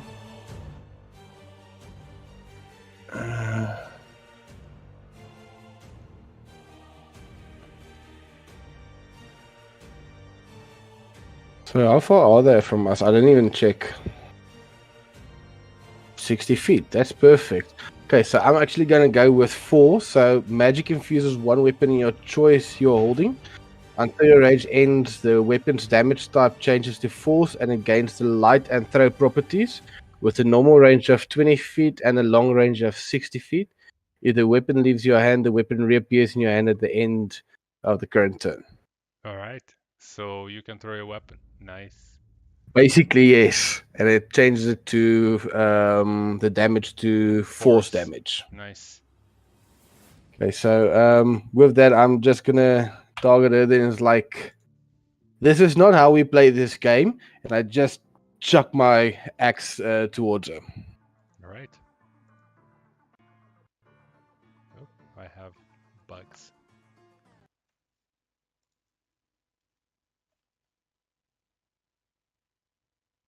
Just refreshing really quick. No, that's fine.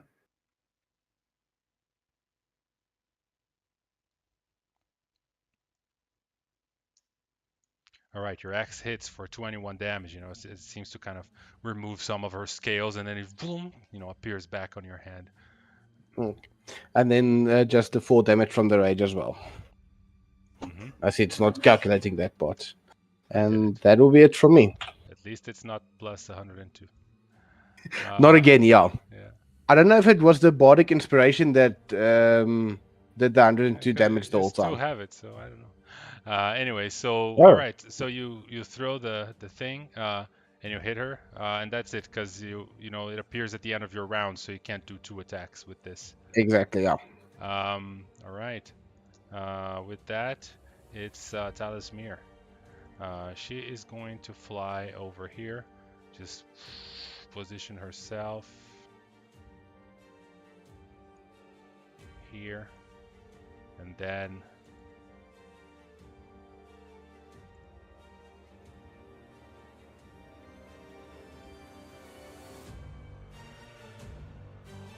Does it say 2066?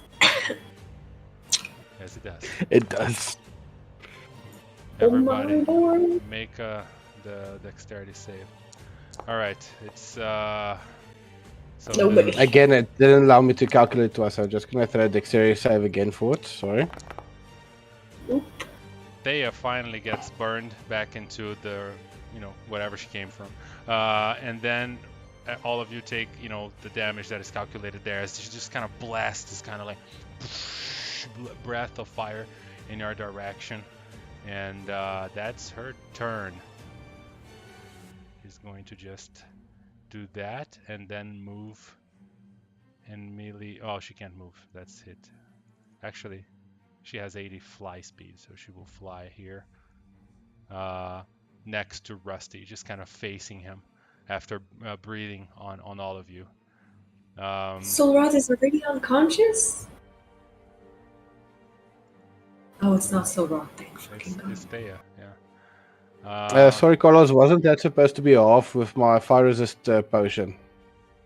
Because I see I took full damage. You took full damage? Yeah. Let me check your... Solroth isn't unconscious, I just did the wrong thing, that's all. Aha, you don't have fire resistance on your sheet, on your token. Okay. I am applying. Good. Updated. Thank you. So from now on, you will take normal damage, and I can heal you. How much was that? That would be 50 damage, but what I want to do is I'm going to activate one of my gifts of the Chromatic Dragon as well to give myself extra resistance as well. So what does that do? I'm just Because if adding you it already here have for you. resistance. Oh, you can't add another resistance. Yeah. Alright, yeah. Yeah. Didn't think of that. Don't worry about it then. I just gave you 50 health. Perfect, alright. thanks. So that's her turn. Kenny.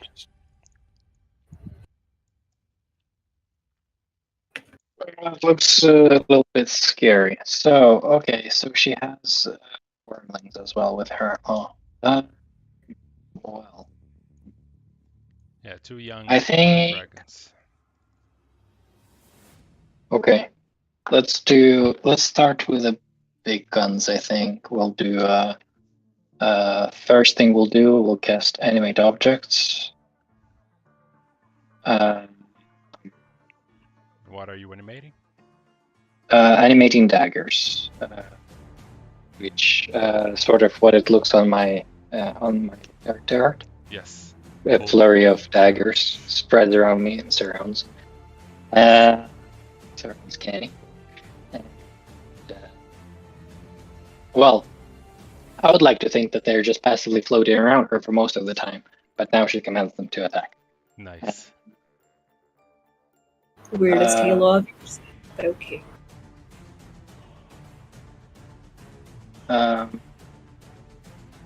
Let's see. It's doing some. It's rolling some stuff, I think. Why is it rolling stuff? Oh yeah, it rolled. Mm-hmm. Yeah.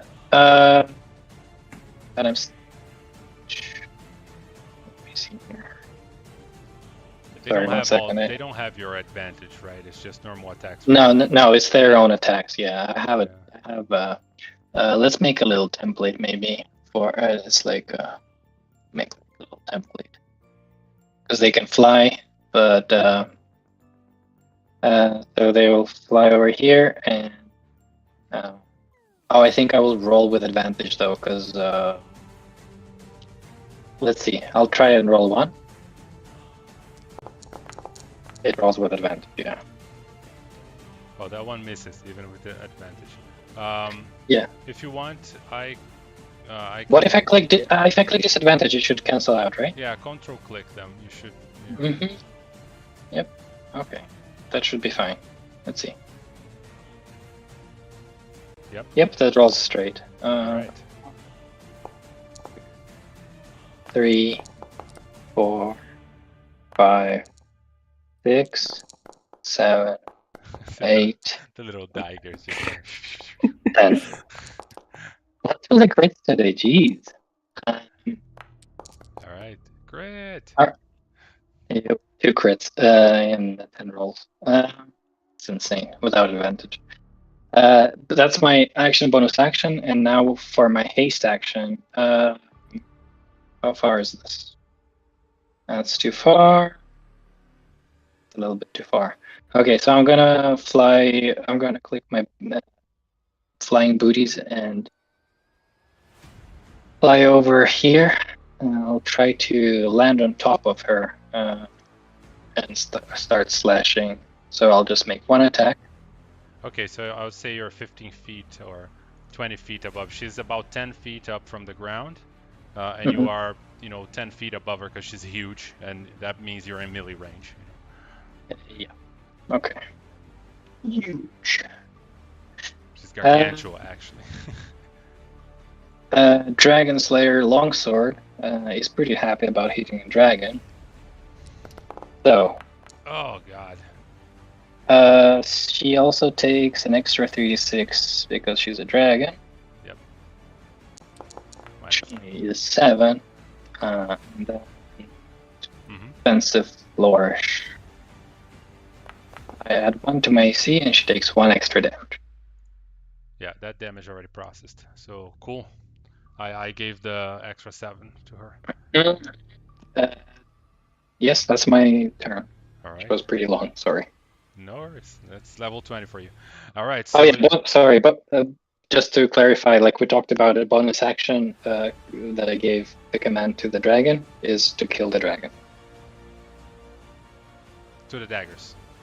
Yes. All right. Kill the dragon. So until they die or the dragon dies, they will just be attacking the big one. Okay, cool. No problem. All right. Sasha says, you can see that submit to my will as she screams and then jumps and tries to hit Talismir on mid-flight, with her scimitar. She does have a Vorpal scimitar, but she can't, one-shot the dragon, of course. But yeah, she does 2 attacks as she just kind of falls on the lava and tries to stab again, but Talismir just kind of flies up and avoids the stabbing attacks, and Sasha is just kind of, standing there on the lava trying to hit Talismir. Suroth. So she's up in the air, isn't she? Yes. 10 feet, but I mean, I would say that she's within range because she's gargantuan, right? So it's 10. She's 10 feet in the air, but there's like 10 feet of her, so you can still hit her legs and stuff. So okay, fantastic. Apologize if you can hear the Hoover in the back, by the way. Yeah. So I am going to, with my bonus action, I'm going to use my Channel Divinity Bow of Enmity. All right.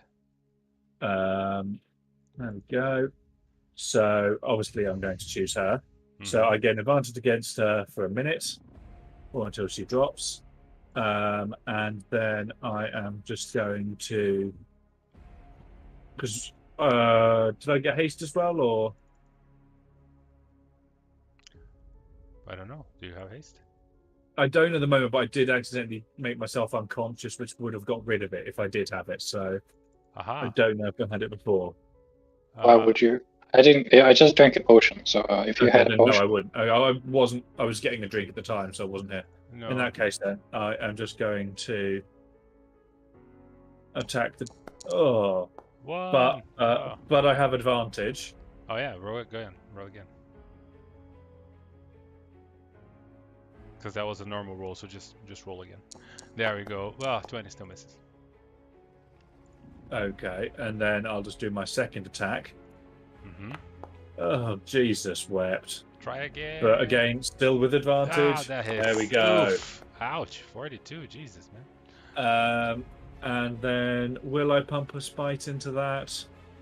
You know what? Why would you save that resource is my question. Yeah, everything I've got left that I can use, because I've only got first level spell slots, they're all concentration. And if I drop concentration, I'm going to drop, or if I drop concentrating on my holy weapon, I'm going to do less damage. So, yeah, I'm going to do a first level Divine Smite as well for an extra 10 damage. All right, yep. You just smite her, and she says, "Your puny weapons cannot kill me." She just kind of screams. Is that your turn? Bonus action. I haven't moved. Although I'll move myself there, so I'm actually, attacking. in range. Yeah. Bonus action. I've done my 2 attacks, so yeah, that's me. All right. Before the young dragon acts, Talismir is going to do one of her legendary actions, and use her wing attack. Everybody within 15 feet must make a dexterity saving throw 25. Yeah, I'm not going to pass that. So, yeah. I have a -1. I have to get... Oh. Where the hell did I get that +5 from? I think it's your charisma, right? You're a paladin. Yep, Ah. your aura. Yeah. Oh, yeah. So why the fuck have I been doing so badly on all the other ones? I don't know. Like shit.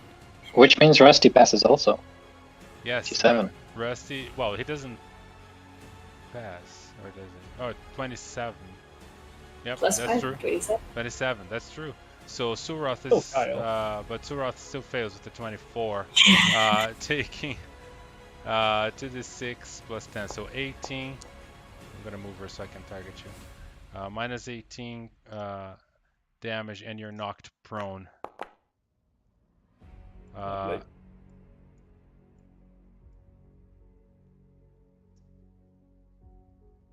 Yeah, everybody else takes nothing because it's all or nothing. So if you passed, you're fine. And I'm gonna make a dex save for Sasha Baltazar. She failed, so she takes minus 17, and then falls prone as well. So that's the legendary action. Now we go to the little young dragon over here who just flies over, and you can see that it stops here, and it's gonna do a breath on the daggers. You little bitch. Don't touch my daggers. I need to. Sasha's fucked. I need to make a save for them. It's fire. Hold up. Let me pull up. Animate objects. Oh.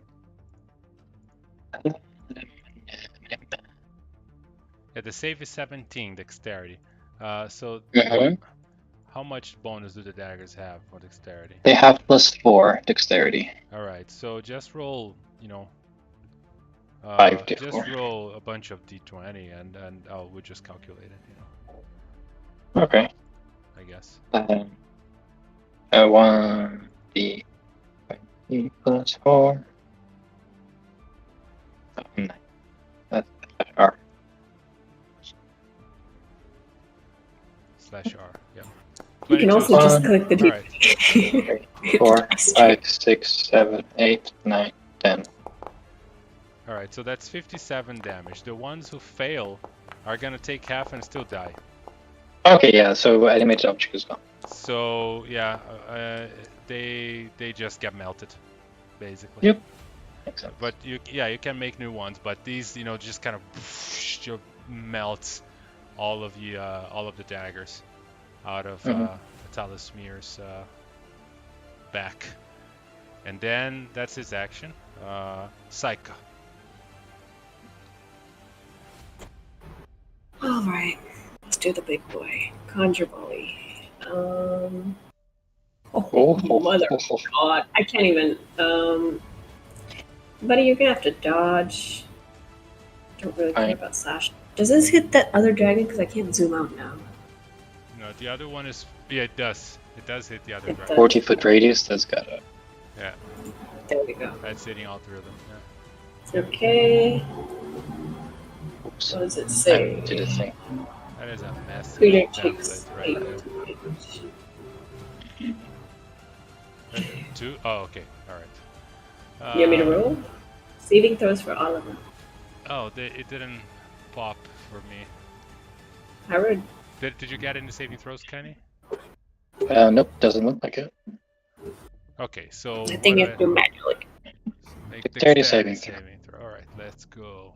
From the one further south, fails. The one a little bit north, fails. And then Talasmir It passes. fails. Dallas fails. Everybody fails. And Sasha automatically fails. Connie passes. So that's 88. And how does that look? Oh, Like I'm gonna pull out raining a- arrows or something, or I'm gonna pull out a special arrow. She say instead of aiming at the dragon, she aims at a random spot. Then she doesn't pull her bow all the way back. She goes kind of loose, and then her fey magic kind of mingles with that arrow and just creates duplicates somehow. nice, just kind of and then it rains. on top of them. Green, it's like 600 arrows Yeah. all over there. Our arrows will blot out the sun. Literally 42 damage. Yeah, oh, they all take 42. Okay. Halved, except halved on Kenny. Yeah. Minus 42. All right.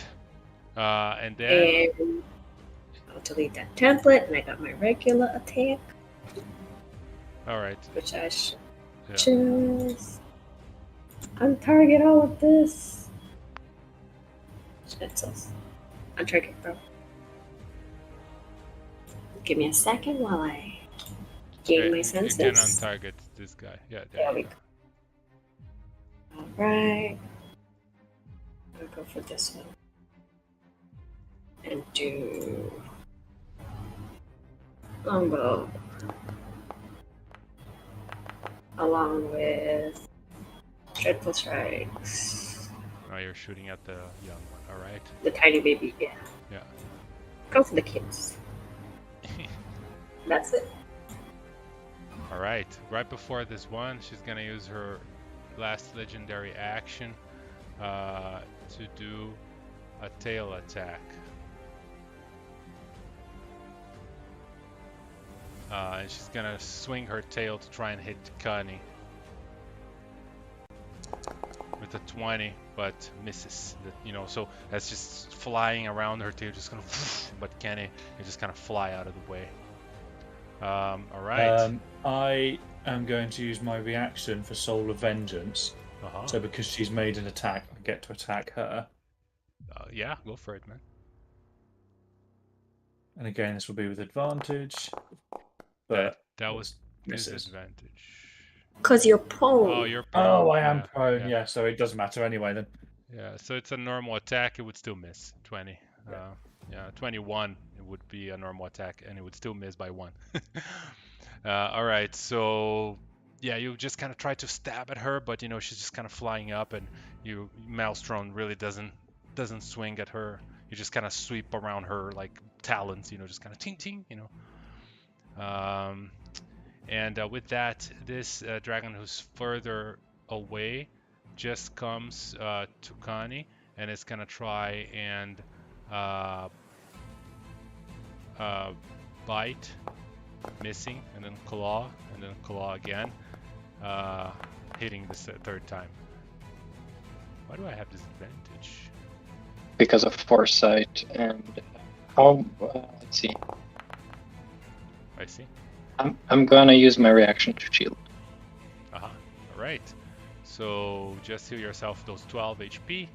Yeah, so it tries to hit you, you know, biting and clawing, but you just kind of protect yourself with your shield and manage to avoid all the attacks.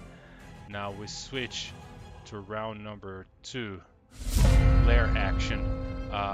Talismir just says, "Feed me," and she just kind of like, you see that on her chest it begins to glow, and you see like there's something inside of her, like her skin becomes kind of translucent for a moment as this thing just kind of starts to spin, as you know, in her chest / belly, and all your magic items start to get pulled towards her.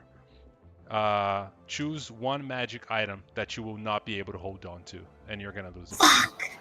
Oh. No! Ah, Damn it! It can be armor, it can be anything. It's just you have to choose one magic item to sacrifice. That's equipped? It could be a consumable as well. okay. That's equipped or unequipped? Because I have both. Yeah, it Okay, doesn't have to be consumable. equipped. You could sacrifice the ogre power thing if you want, or the goggles. I'm sacrificing my mantle. I'm going to sacrifice the goggles of night, seeing as they're not in my inventory anyway, makes life easier. Yeah, right. And I All don't right. think that's really going to be an issue right now. You're right. So I'll give up the nature's mantle. All I right. And I'm sacrificed. not. I sacrificed potion of fire resistance. Does the potion of supreme healing count as a magic item? Because I see in the description it says that. I would say it does. Yeah, it's a supreme Alright, so- healing potion, so it's not like a normal, you know, salve that you're like a ointment or anything. It's a supreme healing potion, so you can sacrifice it. Yeah. All right, so Bitch, that's my potion. yeah, so basically she all these items just kind of fly together, and then she kind of just eats them, and you can see she swallows them, and they seem to power whatever mechanism is inside of her, and as she consumes all of these magic items. That's the lair action. Rusty. Sorry, just I have to remind everyone because we'll forget because it was a week ago. We are immune to poison and frightened, and make all wisdom saving throws with advantage because of the hero's feast. Heroes Feast. Yes. And all your saving throws have a +5. And also, which is you paladin. guys are forgetting the D3 on your attacks. So, just a reminder. Yeah, right. I remember it now, so. A lot of things to remember. Yeah. Level 20. Yeah. All right, so as my potion flies away, I'm like, what the? You're going to pay for that. And with that, I activate my Gift of the Chromatic Dragon, which is going to give me 1d4 extra damage on... it's going to be a 4. Fantastic. It's going to be cold damage along with my attacks. All right. So then I'm just going to target it and just go all out. Oh, and I forgot. I actually wanted to activate my... Sorry. My Great Weapon Master and... I can just do -10 and turn it on anyway for the next attack, but yeah. So you don't have to roll again. I just remove 10 health, so 26 damage. Okay, so it's just going to be Great Weapon Master and Reckless Attack. Okay. Well, roll another d20 then. Let's see if you crit on that first attack, because you already hit, right? So just roll a d20, with nothing else. If it's a 20, then we can... Ooh, almost. Do you crit on that? So close! No, you don't. I think only champion fighters No. do. Yeah, I need a 20 to crit, and I want to crit so badly. Well, that day maybe will come. Okay, you can do your second attacks if you want. Let me give you the reckless and the thing, because it's not on you for some reason. Yeah, I didn't There. click it yet. Thank There you. go. Come on, there we go. Okay, and then... Oof, that hits for 25. Yeah, already +10. Great. So, yeah, you just kind of start swinging, your axe there, standing on that little island, and it's working. Okay, and then it's going to be 2d4s for the cold damage, and then but I'll roll for them quickly, and then the 2-4 for the rage as well. All right. 2d4 for the cold damage, which already applied. Oh, Did it no, apply it? -4, yeah. So it's 2d4. -2, all right. Wow. Okay, and then the 4 of the rage, and that's going to be it for me. All right, the rage already applied. Okay, cool. So you just kind of start swinging at her, and Talismir, she sees that she knocked the Dragonborn prone, so she's gonna focus her attacks on him.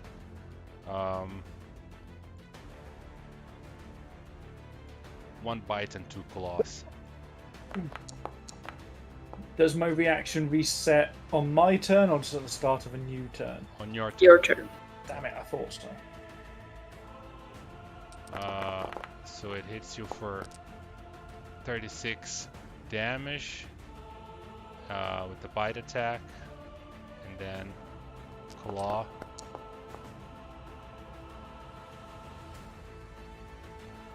You have the cloak, right? So, but I would still hit the first attack even without advantage, and then from now on everything is normal. Okay. Yeah. And then another claw. Oh.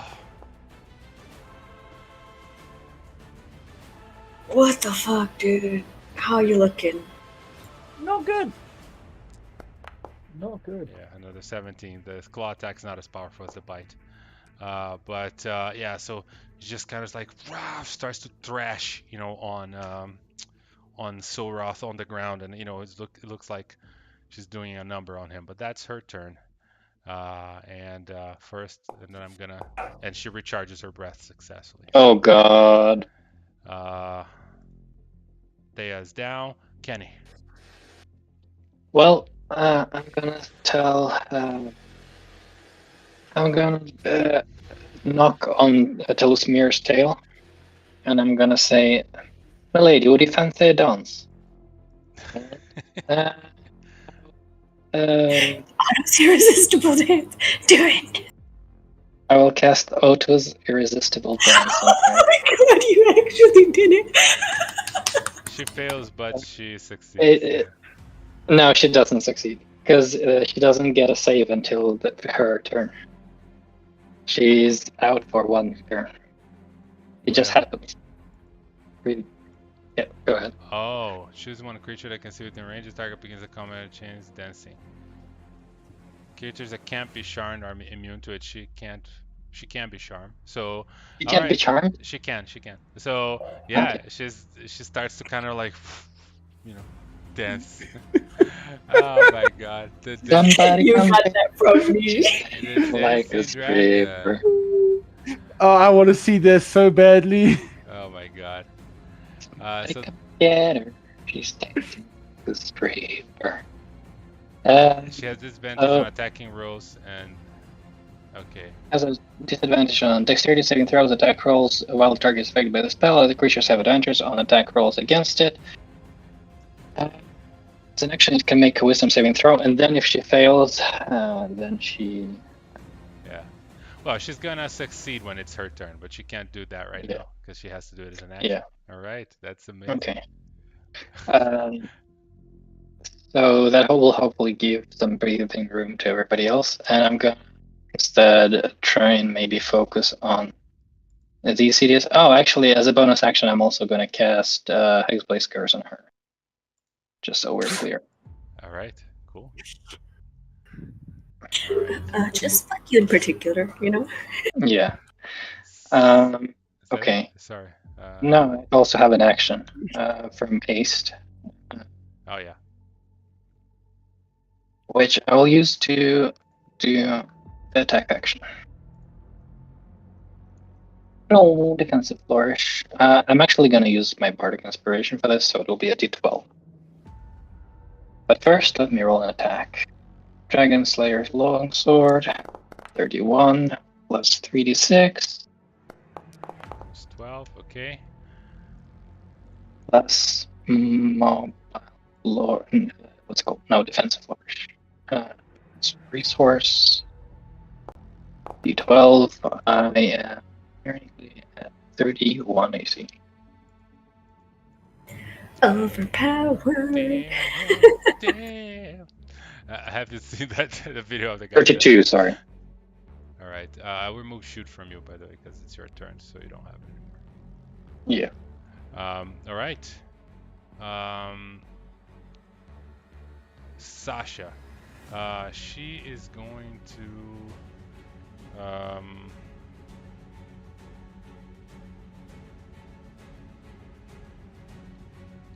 She's going to conjure an ash elemental, which is gonna pop up.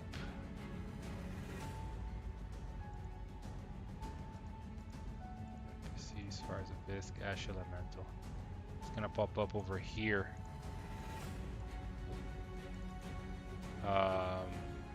And it's gonna try and hit the dragon with its slam attack. Oh, Critical hits for 24 damage. Critical. Remember advantage on all attacks because of irresistible dance. Yeah, no, it's attacking the tiny one. Yeah. Okay. Right? Okay, my bad. The Yep. dance is on the big one. Okay, cool. Yeah. Yeah. So that's Sasha's action. Then it's right before Suroth. She's gonna do another legendary action to do a tail attack on Rusty. With disadvantage. Well, it's Because a she's normal. thinks. It's a normal attack because he did reckless. So Okay. it's 10 plus 13, 23 to hit. 30. Yeah, it's gonna hit 27, I think. So that's 11. That's 21 damage, which you half, basically, because it's bludgeoning. So you take 10 damage. It just kind of swings her tail, as she's dancing, and tries to hit him. and manages to hit with a swing, but it's now Subrath. Okay, so I'm gonna just activate my unstable backlash with that and reroll my wild surge. Uh-huh. Uh, 1. Yeah, I'm gonna activate 1. Shadowy Tendrils. So Yeah. that's it. So creatures within 30 feet of me. I just want to see who's in 30 feet. Sorry. Well, it's only her, right? Because It- you can choose the this dragon. this one, Yeah, this one is 30 feet as well. Yeah, so she's So- gonna do a con save, passed, and then the little one there, passed. And then I gain 1d12 temporary hit points. Yeah, but they passed, so nothing happens. They didn't get damage, but I still gain the temporary hit points, don't I? Right. You've also gained 1d12 temporary hit points. Yes. So roll 1d12 and add to your HP. Alright. 9. All right. Surath. Okay. So I'm going to Jeek. turn to Rusty and just say, it's not looking good, bud. You might have to finish this one. But he's then going to drink a potion of superior healing. I can't actually select myself. I'm refreshing it, and I can apply the healing to you right after. Cheers. Are Did you gonna- just heal the dragon for 30? I don't know. I hope not. I hope not. No. I didn't have the dragon selected, but Yeah, the automation doesn't show anything, so nobody got healed by that. Okay. If you start talking like that now, you'll never get the chance of making a centaur your steed. So snap out of it. There you go. I Jesus. gave you plus 30. thank you. But then that's an action, so that's my turn. Get up, buddy. You're gonna Get up. get up. Oh yeah, no, I'll get up as well. Let's take down that prone. Okay. All right. So Yeah, you get up and you take the potion. All Yeah, right. That's it. Yippee. Such an exhilarating level 20 round, eh? Well, sometimes Miss- you gotta. Didn't you miss to step out or something? I don't have the spell slots. Oh, only got Channel first Divinity level. 2. Oh, did you use Channel Divinity? I've used my channel divinity yet. I've only got first level spell slots, and Mhm. if I used any of those, it wouldn't help me particularly, and I'd have. No, to I just go mean very there's well, so. Harness Divine Power, Channel Divinity to regain spell slots. But if you used it, you can't use it yet. Yeah, the dragon is clawing and biting at the ash elemental over there, but it's kind of incorporeal. So you see that it's hitting, but it's not really doing much because the tiny dragons don't have magical weapons. Saika. Let's play Big League. Alright, this dragon, I get advantage on attacks on the big baby. I'm gonna do a level 5 lightning arrow. And let's just roll to attack first. With advantage. I'm just gonna check that. That hits. Right. You have advantage because that's just a hit because of Yeah, the just- dancing, right? Yeah. Yep. That's 41 And damage. She fails and takes full damage. Each creature within 10 feet. Oh no. I am. Well, she's so big that maybe it doesn't hit anybody. Yeah. Yeah, it's just her. Okay, good. So 41 for her. And then another attack, which will also have this. I would say that the thing that is inside of her is drawing all the lightning towards it. It's just kind of sucking in. All right, yeah, that hits as well. I'm going to do a full strike, and I think do you want me to roll the 68 again? Yeah, roll it again. She passed though with a 19, right? Or is it? It's a dexterity save, right? Yeah, So she dex. failed, I think. So No, let me check my DC. I'm pretty sure it's 17. No, it's 18. Haha, fuck you. Dragon, not you. that plus, 22. That +6 proficiency. All right. So yeah, 22 damage. Ouch. Minus 22. Yeah, you can see the Talismir looks considerably wounded. Below half. Let's say. Okay, and I still have my bonus action. I think. I'm gonna bonus action Misty Step over here. Because I can do that 4 times without using a spell slot. Okay. I'm gonna bonus action over here. Yeah. All right. And right before the dragon, she's gonna her last legendary action and try to tail attack. Try to tail attack Surath again with disadvantage, but hitting with a 26.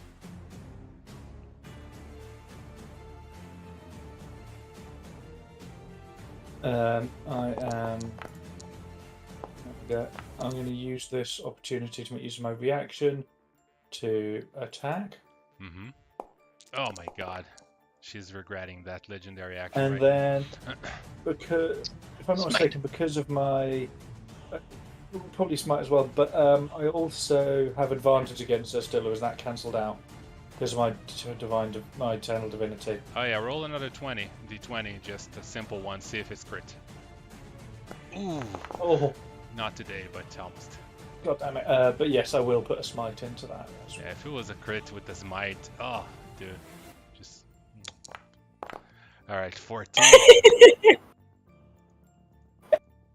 Alright. Yeah, you just kind of, as she tails you, you just kind of, you almost cut off her tail with the maelstrom, and it just makes a big gash in her tail, and she just recoils it immediately, like, rah, in pain. And then it's this little guy over here who still has his breath, so he's gonna do that. He's gonna fly up to match Kani's height, and then essentially will cast Fire Breath.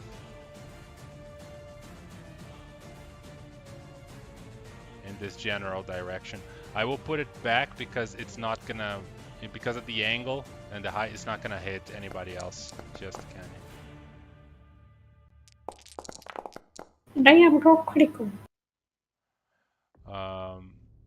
That is critical save, so you take half of 64 and then half again because you have fire resistance, so 32, 16.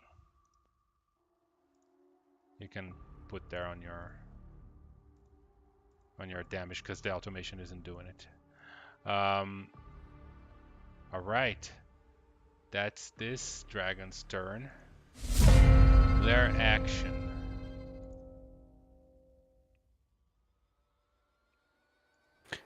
Sorry, Carlos, I don't see that elemental thing in the combat tracker. Did it take its turn this round? I think it attacks him the same as Sasha. Maybe.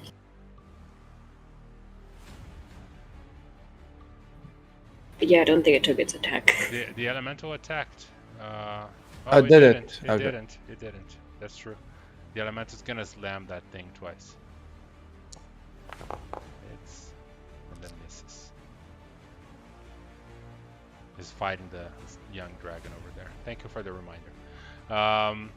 All right. So with this as a lair action, you can see that the sphere on the center of Talismir's body just moves, and then suddenly an anti-magic field appears right on top of Kenny. Shit! Oh shit, Yanni! The what now? Anti-magic field. Okay. That sounds bad. Yeah, so basically it shuts down any magic that is going on. It's like a area dispel magic. Okay, how does it work? Is it like a bubble, or is it like an aura 20, that it's a follows me? 10-foot radius sphere, yeah. So 20, Okay. 20 And- foot, yeah. Is it something I can move out of? Is my question. Yes, you can move out of it. Absolutely. Okay. But I will start falling, right? I'm about 20 feet up in there. Yes, My winged booties. yeah, I'll you're- have to. I'm casting Featherfall on myself. I'll just cast it on everybody else as well, since You can't. it's for free. You're in an anti-magic field. I can't cast spells in it either. No. Spells are magic. Let me check. But I think you can't. Okay. Pretty sure there's no magic at all. Yeah. How the fuck This you area help is her? it's divorced from magical energy that suffuses the multiverse. Within the sphere, Oh. spells can't be cast, summoned creatures disappear, and even magic items become mundane. Right. So I fall into lava. Yes, and that gives you extra. Sorry, I'm gonna minimize my thing here. All right, that gives you 1, 2, 3, 4, 5, 6, 7, 18d10 halved, so 50 damage as you fall on the lava of this caldera, which is fucking evil. Boy, oh boy, I'm starting to feel it. Okay. Yeah, so the Um, anti-magic field, it's gonna last until the next layer action. So it's gonna be there for a minute and then it will fade. It's you see it's unstable. It's like it's there, but it's a manifestation of her item inside her belly, so it's not really controlled and it doesn't last as much as normal magic fields, anti-magic fields. Rusty. The magic Oh, field it's- is high up, right? Just a question. Yes, it Or is is. It is where Okay. Kenny was. sphere. Yeah, it's a sphere. Right. Alright, so I see Canny fall into the lava. I'm like, turn to the dragons, like, so you think you're the devourer? Try and devour my axes now instead. And just start swinging at her with my axes. Okay. Oh my god. Ah, critical. Did I crit? There it is. Finally! Oh my god. I got a crit! Oh, Finally! my screen is just D12s. It just the dice so nice had to roll extra after because they're anyway. So 58 goddamn damage. Yes, you just kind of cleave her with the axe, and you know you can see she's like, "Rah!" You know you can see that orb that is inside her got partially exposed by your hit, you know, because you hit it so dead in the center. It's just kind of like a pulsating magical heart that she has inside of her. I look at her with this gleam in my eyes, like I'm not done yet.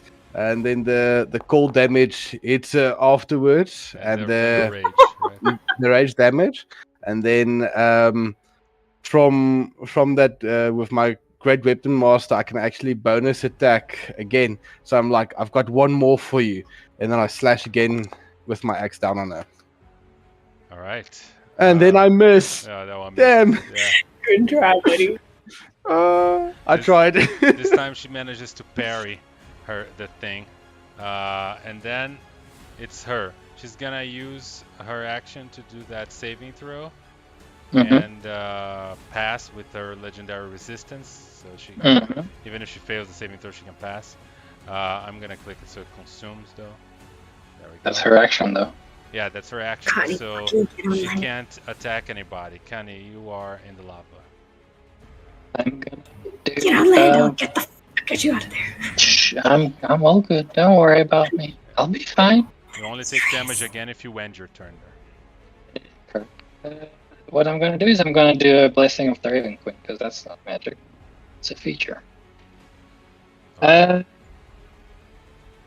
Bonus action, teleport 30 feet. Right around here is good. Main action, I'm going to do Steel Wind Strike. Since animated object was kind of shit, I'm gonna use my last. Actually, here's the thing. Yeah, I mean, technically, even the teleport doesn't work, but it's fine. Let's. It doesn't? Yeah, because spell and other magical effects, except for those What- created by artifacts or a deity, are suppressed. Yeah, Oh, that's the deity thing. I think, that's true. right? That you feel the embrace of the Raven Queen as she pulls you out of danger. Yeah, that makes sense. Anyway, I could swim a little bit, 20 feet out of, and do it. Like, it's fine. Of course. Yeah, I think it's fine. But Embrace of the Raven Queen sounds cooler, so let's do that. Let's go with that. Yeah, yeah. Here's the thing. I'm gonna teleport on her wing, or like on her neck in front of her, Mm-hmm. where she's facing Rusty. I'm gonna do one attack with my hasted action. Okay.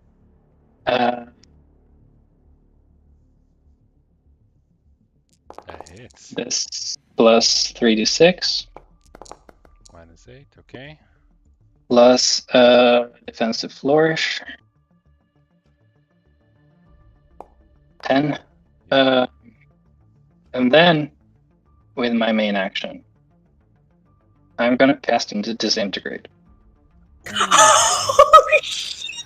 Oh my He's been God. saving this one, you fucker. Okay. Yeah, let's see how that goes. Disintegrate. She succeeds, taking. What is it? Is it 0? Yeah, she takes 0 damage if she succeeds on the check. Fuck, okay. Yeah, oof. Yeah, that would have been brutal. I had to try. Yeah. It's a good fucking spell to try on. Yeah, it's just that she has quite a bit of saving throws in general. Yeah. She could have even used her Legendary, legendary. yeah. Still has It's to- fine though. Good try. Good try. All right.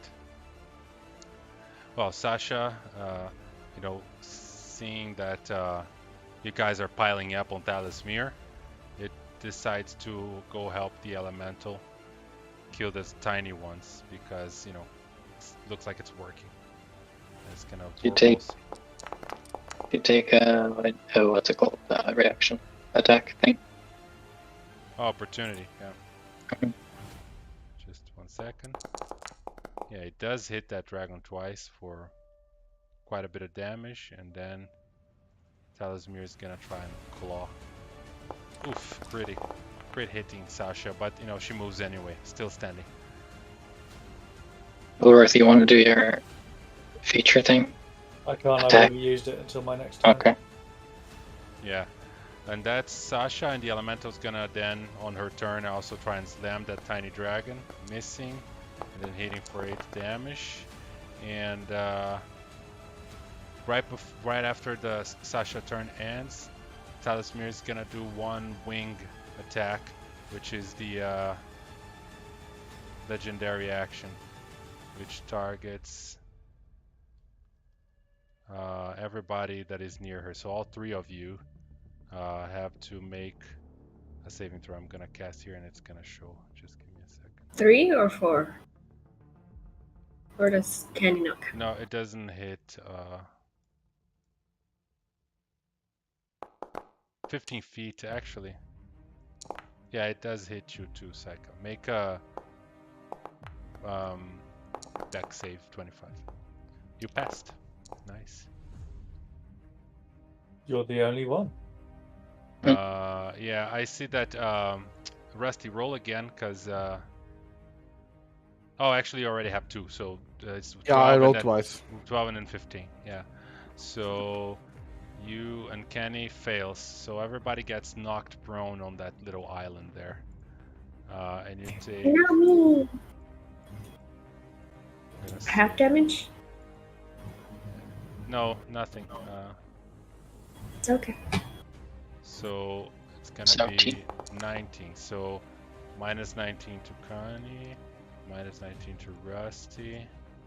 Well, Then I take half damage yeah, minus from raid. minus 9. Oh, Jesus Christ. Oh, Um, that's a little Wrong much. way. I should actually only lose my temporary HP. Because my temp was 9. Okay, then that's correct. And minus 19 to Surath. And you are prone. How did I just goof out? But that isn't right. Alright. So you are prone. Kenny, I'm not gonna ask because you're a badass. So you just kind of grab one of her, spikes Tails? there, and you're holding Spikes, on. Yeah, you're holding on top of Talismere. Because I was gonna ask you to do a deck save, but I mean you're gonna pass. I mean we know, right? That's now. Oh, Sorry, you can go on. I'll just do Sura. this in the background while you're busy. Don't worry. So because it's raised up, I'm not affected by the anti-magic bubble, am I? No, you're not. Okay. In that case, then I am. Silroth is going to look up to Talismere and go full Faya and just take a swing at her, Oh god. followed by a second swing. How do you want to kill her? How do you want to do this? So I'm going to go a bit Legolas getting on a horse here. So he's going to take the first swing with his axe. He's going to kind of latch onto her neck and kind of swing himself up onto her top of her neck, and then he's just going to swing down and chop her head straight off. Nice. You just kind of and you kind of start swinging. The first swing makes a big gash on her neck. Second one, fluff. The head just kind of starts to fall, into the lava, and starts to kind of sink like mud, like in the mud. And the body goes like, "Rawr," and just kind of swinging, like flapping the wings for a little moment in a reflex, and then kind of falls limp to the ground. You see the young red dragons begin to just kind of like scream in agony and then start to fly off and up in the air, kind of flying away from you guys. You get a chance to, like, if you want to shoot them, you can, but they're fleeing. Yeah, I'm gonna try. Wild effect, I was gonna choose the 8, so the one that passes me, I'll just hit it with a light bolt that goes out of my chest. Okay. That would be 1d6 radiant damage, and it will be blinded as well. Yeah, I'm gonna say, that as the dragons start to fly, you just kind of like blast it. Cunny sends the daggers after them, and Psycha starts to kind of just kind of pick them off into the distance, and they fall into the lava as well, and they're defeated. We're not gonna waste time. We know. wins. I know you're gonna win that fight, and without Talismere here, they are demoralized. So they just kind of try to run, but you pick them off as they die a little bit further up the channel. And as her body kind of sinks into the lava, you see protruding from the gash that you had done before on her chest emerges this kind of boom, this orb. And it's kind of like spinning and glowing, but it kind of losing power as it's exiting her body. It's an orb of dragonkind. Oh shit, those are kind of bad, right? Those are kind of evil. Yeah, What the fuck is it? it's a fell artifact, really. It's really kind of bad. And you know that these orbs, like, they were created to help defeat dragons, but the wizards created them initially to destroy dragons, but they kind of backfired. So they have like these random properties where they will attract dragons to them. And in this case, you've never seen this before, where a dragon actually swallowed one of these and was using its magical properties in its favors. Disintegrate. Oh wow. Yeah. Disintegrate doesn't work on magical items, you know that. If you disintegrate, First on orbs of dragonkind. Yeah.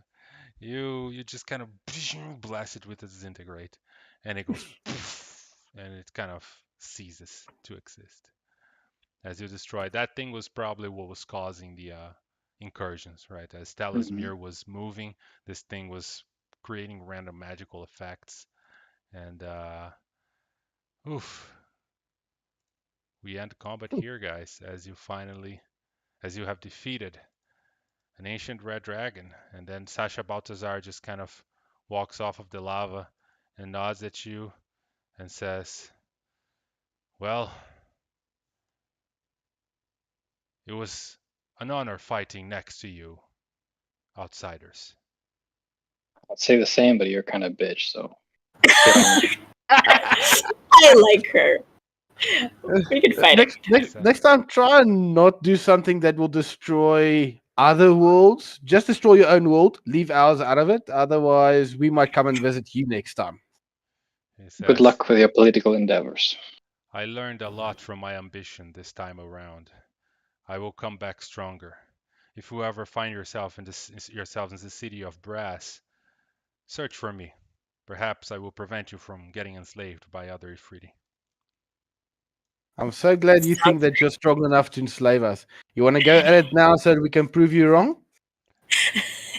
He says, Guys, I have seen your skills tested against Talos Mir. I know where this fight would end. Yeah, with you being enslaved. So, But shoot, go along now. I See, kept stop my it. word. I need a nap. I have no more fight in me. I kept my word, and I am leaving. Goodbye. And then she Bye. says you kind of just walk onto the lava, back to the forge. Isn't I just it? want you all to know that I was down to 2 health at one point. No, I know. We saw you. It's like, oh shit, oh shit. Yeah. Hence why I didn't attack. I took the potion. Yeah. No, don't worry. I actually had my healer's kit in my back pocket. It's like, if you die, I'm gonna bring you back. I was getting ready to cast Revivify on myself in preparation. can't do Fuck that, I don't care. You also can't drown people who are immune to fire, and I did that tonight. So guys, Yeah, you can't kill them with fire. We drowned them in fire. as you finish Talismir and you come back to the forge, you have some time to kind of walk around the place, and you find the Azers that were forging the magical items there. They are trapped in the prison. I'm assuming you're going to free them? Free them yeah, and ask them if they if want to they come can back to our place, because less people are Great. trying to kill you there. Yeah, their king thanks you, for everything. They say that they knew something was in the caldera, but they didn't know that it was a red dragon of this magnitude. And they thank you for releasing them and for helping with the Sasha Baltazar situation. And you managed to go back to your home. You plane shift back, eventually after resting, you plane shift back to your home. And yeah, it's quite, destroyed by the fires. But, the main buildings are still up. You think that you will probably be able to, with a month or so of hard work and some resources, you'll be able to rebuild and reestablish, bring the people back to their homes, and continue your life here in the kingdom. So congrats, guys! Thank you so much for participating. Is there any kind of epilogue you want to say about your character, something that you would be doing from now on? Well, seeing as we just defeated a dragon, I think I've earned the right to become chief trainer of my tribe and bring them closer to the village finally and establish some decent community. Make sure that no dragonborn ever tries to ride a centaur ever. Whether or not you As he succeed. goes to leave the settlement, Silverworth will jump out of a tree onto his back. You want me to chop your head off? What are you disintegrating now, Kenny? Oh, all right. Okay. Taika's discovered new planes to conquer, and I don't think she's gonna stop on the material plane. There's a lot of Well, doors on that's other travel. planes, Taika. Yes, going to go with Psycho and try and keep her from getting herself killed. Many Look, doors. hey. If you guys go without me, there'll be hell to pay. Literally. I'll let you know. We could use another donkey. You fucking idiot. It's funny though because when you saw that door on the second floor and then somebody asked what is the worst that could happen, God's General said demons attack us, and right behind the door there's a Balor, which is a demon. Oh shit. And I was just laughing here. It's like, wow, you couldn't be more wrong. But it was trapped, so you could talk to it and stuff. But My wisdom came in handy exactly once. Oh wow! All right, That's guys. about as many times as my skill at dexterity did. Hey boy. Thanks for hosting, Carlos. No That problem. was really fun. That was really good. I'm glad you enjoyed. It was really hard to come up with something cool for level 20, but I think I managed to challenge you guys It's even pretty with your absurd level of abilities. I'm looking forward to running others in the future, different ones. This was really cool. Maybe I'll run for a future group from some time. But thanks so much for participating. And if you have any feedback, as usual, I'm available. And I'll see you guys on the campaign games. Yay.